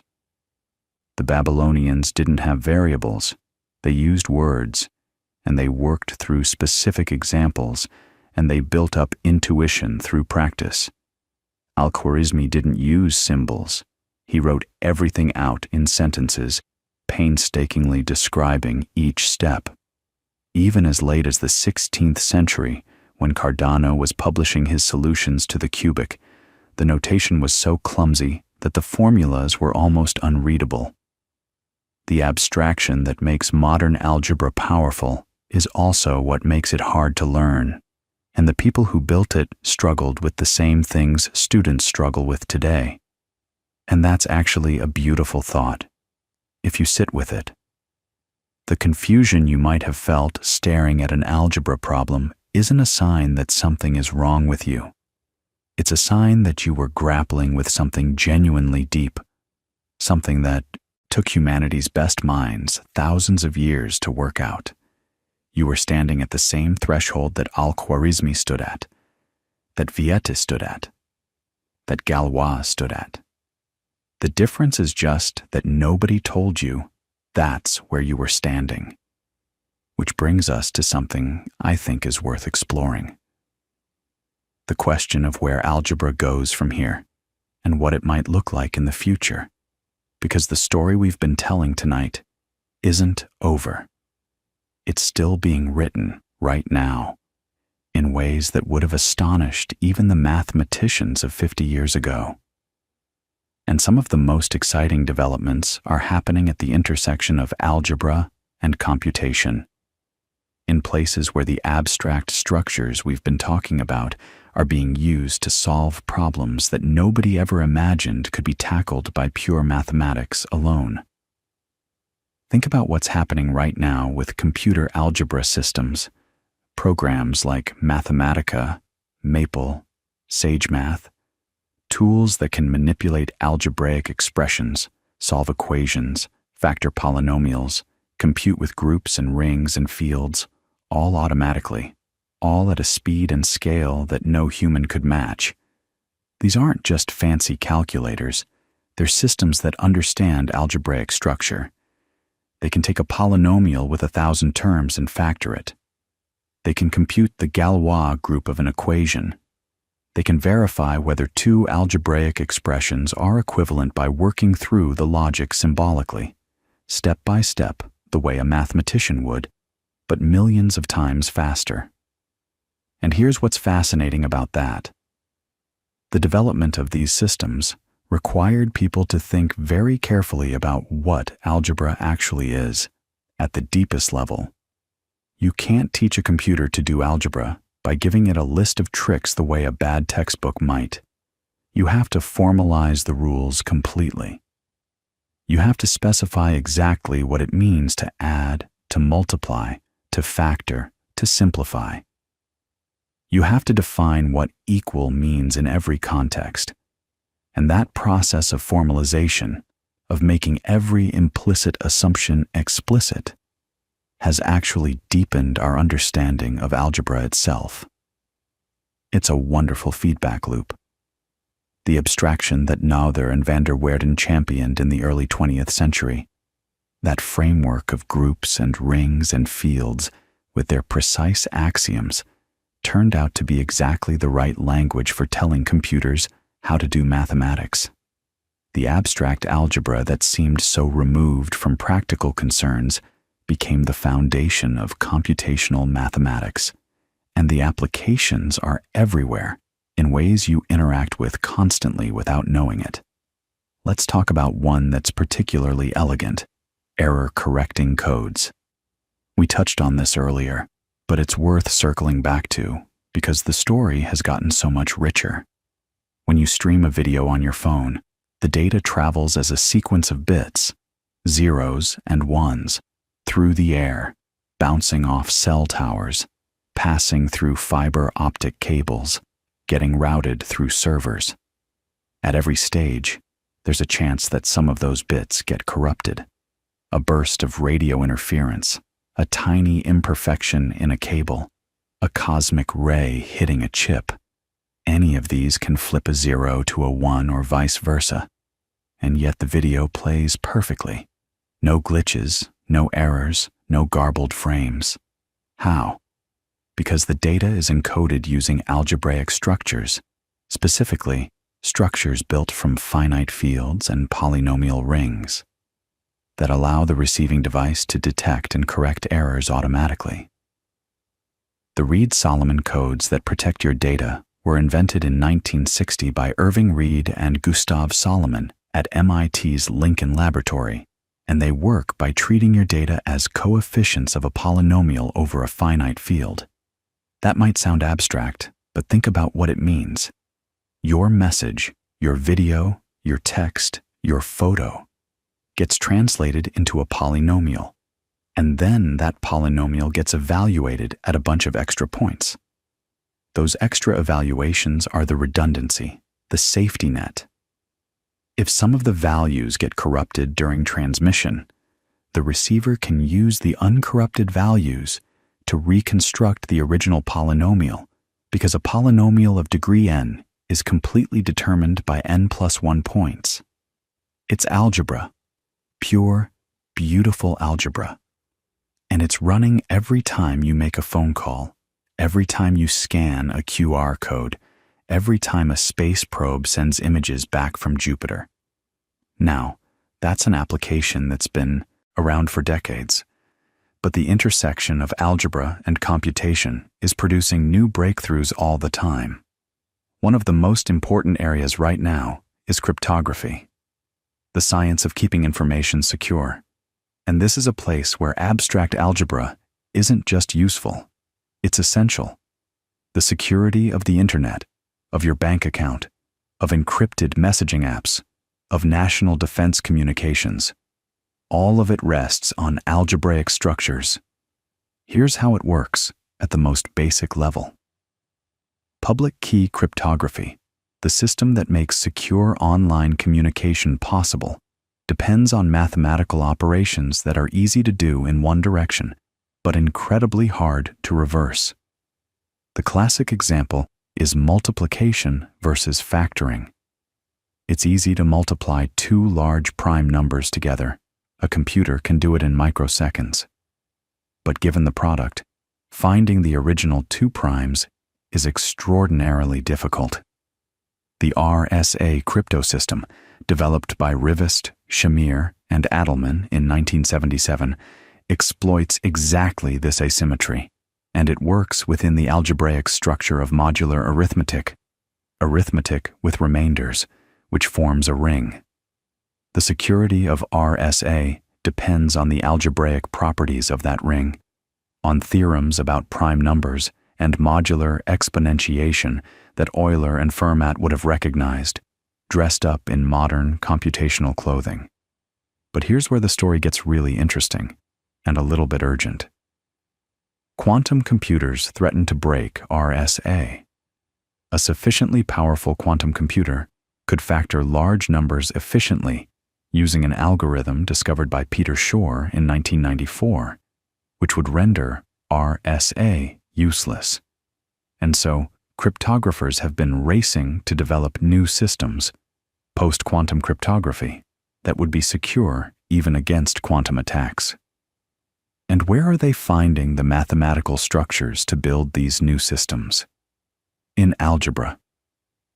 Specifically, in lattice-based cryptography, which uses the geometry of high-dimensional algebraic lattices, structures that live in the world of abstract algebra and linear algebra combined. The problems that these systems rely on, problems like finding the shortest vector in a high-dimensional lattice, are believed to be hard even for quantum computers, and the whole framework is built on rings and modules and ideals, the very structures that Dedekind and Noether developed for purely theoretical reasons over a century ago. Think about that for a second. Emmy Noether, working in Göttingen in the 1920s, developing her abstract theory of ideals in rings, couldn't possibly have imagined that her work would one day protect billions of people's private communications from attacks by machines that exploit quantum mechanics. She was pursuing beauty and structure and logical coherence, and yet the structures she uncovered turned out to be exactly what was needed, decades later, to solve a problem she never could have anticipated. That happens again and again in mathematics. The abstract, the seemingly useless, the purely intellectual. It has this uncanny habit of becoming indispensable. And computation isn't just using algebra. It's also helping us discover new algebra. Automated theorem provers and computer algebra systems are now capable of exploring algebraic structures that are too large and complex for humans to work with by hand. Mathematicians are using computers to classify finite simple groups, to search for patterns in algebraic number theory, to test conjectures across millions of examples. The classification of finite simple groups, sometimes called the enormous theorem, was one of the great achievements of 20th century mathematics, a collaborative effort spanning decades and thousands of pages of proofs by hundreds of mathematicians, completed around 1983, and ongoing verification efforts have relied heavily on computational tools. The result is a complete catalog of the building blocks of all finite groups, the way the periodic table catalogs elements. And some of those building blocks are strange, beautiful, unexpected things. The sporadic groups, with names like the monster, a group with more than 8 times 10 to the 53rd elements, a number so large it dwarfs the number of atoms in the observable universe. The monster group connects, in ways that are still not fully understood, to number theory, to string theory in physics, to the geometry of certain high-dimensional spaces. It's called monstrous moonshine, this web of unexpected connections, and it won Richard Borchard's a Fields Medal in 1998. And it all lives in algebra, in the study of symmetry and structure that began with Galois scribbling in a notebook the night before a duel. That thread, from Galois to the monster group, from a desperate young man's last testament to one of the deepest mysteries in modern mathematics, it spans less than 200 years. In the grand sweep of human history, that's nothing. Algebra as we know it is young, and it's still growing, still evolving, still surprising us. There's another direction worth mentioning, one that brings algebra back to its roots in a lovely way. Remember how we talked about al-Khwarizmi, how his algebra was fundamentally about solving practical problems, dividing inheritances, calculating areas, settling debts? Well, modern algebra is circling back to the practical, but at a scale al-Khwarizmi never dreamed of. Machine learning, the technology behind voice assistants, image recognition, language translation, recommendation algorithms, all of it is built on linear algebra. Every neural network is, at its core, a sequence of matrix multiplications and transformations. The weights in a neural network are organized into matrices, rectangular arrays of numbers, and training the network means adjusting those matrices so that the transformations they perform map inputs to correct outputs. When you ask your phone to recognize a face in a photo, What's happening under the hood is linear algebra. Millions of multiplications and additions in high-dimensional vector spaces, optimized using techniques from calculus and algebra working together.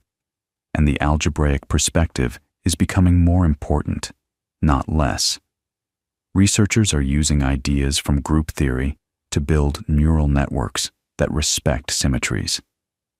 If you're trying to recognize an object in an image, the network should give the same answer, regardless of whether the object is rotated or reflected.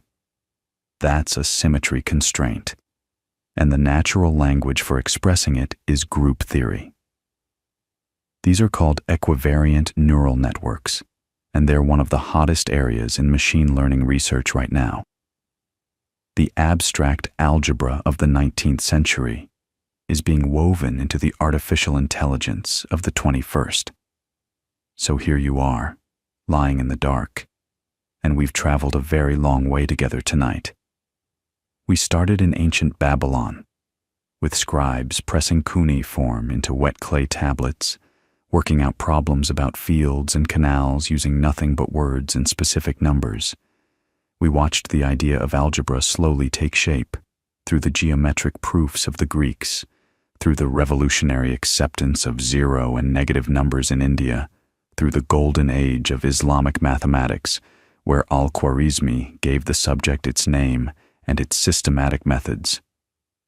We followed the knowledge as it crossed into medieval Europe, carried by translators and traders, and we watched it explode during the Renaissance when Cardano and his rivals cracked the cubic and quartic equations in a drama full of secrecy, betrayal, and brilliance. We saw Viet introduce the symbolic notation that transformed algebra from sentences into equations, and Descartes merge algebra with geometry to create the coordinate plane you probably graphed on in school. We stood with Abel and Galois at the edge of the impossible, learning that some equations simply cannot be solved by radicals, and that the reason why lies in the deep symmetry structure of the equations themselves. We watched Noether and her generation lift algebra to a new level of abstraction, defining groups and rings and fields by their axioms alone. And we saw how that abstraction, far from being impractical, turned out to be the key to everything from error-correcting codes to cryptography to the prediction of fundamental particles in physics. We followed Wiles as he climbed his way to the proof of Fermat's last theorem, using tools from across all of modern mathematics, showing how a simple-looking equation about whole numbers connects to the deepest structures in algebraic geometry and number theory. And we talked about what algebra really is, not a set of rules to memorize, not a collection of tricks for manipulating x's and y's, but a language for describing patterns, for encoding relationships, for saying precisely what we mean about the structures that underlie the world. It's a language that took thousands of years to develop, and it's still being refined, still being extended, still finding new things to say. If you struggled with algebra in school, I hope tonight has given you a different way to think about it. The difficulty was real. It wasn't in your head.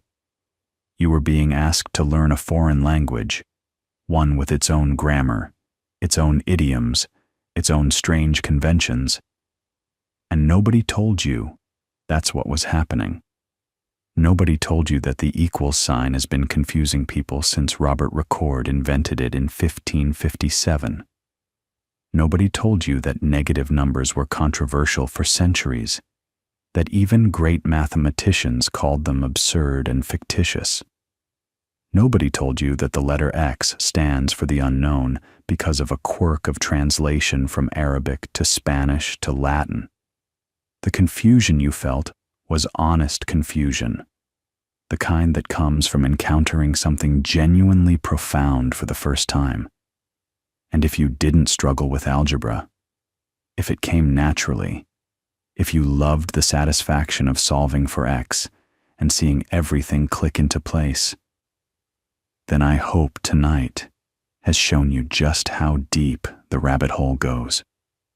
The algebra you learned in school is the first few steps of a journey that leads to some of the most beautiful and surprising ideas in all of human thought. There's always more. There's always another layer. The night is getting late now, and the numbers and names and stories are probably starting to blur together in that pleasant way that happens when your mind is ready to let go. That's fine. That's good. Let them blur. Let the Babylonian scribes and al-Khwarizmi and Cardano and Galois and Noether and Wiles all fade into a warm, indistinct glow, the glow of thousands of years of human curiosity, of people staring at problems and refusing to look away until they understood. You're part of that tradition, you know. Every time you wonder why something works, every time you notice a pattern and try to describe it, every time you ask what would happen if, you're doing algebra. You're doing what they did. You're reaching for the same thing they reached for.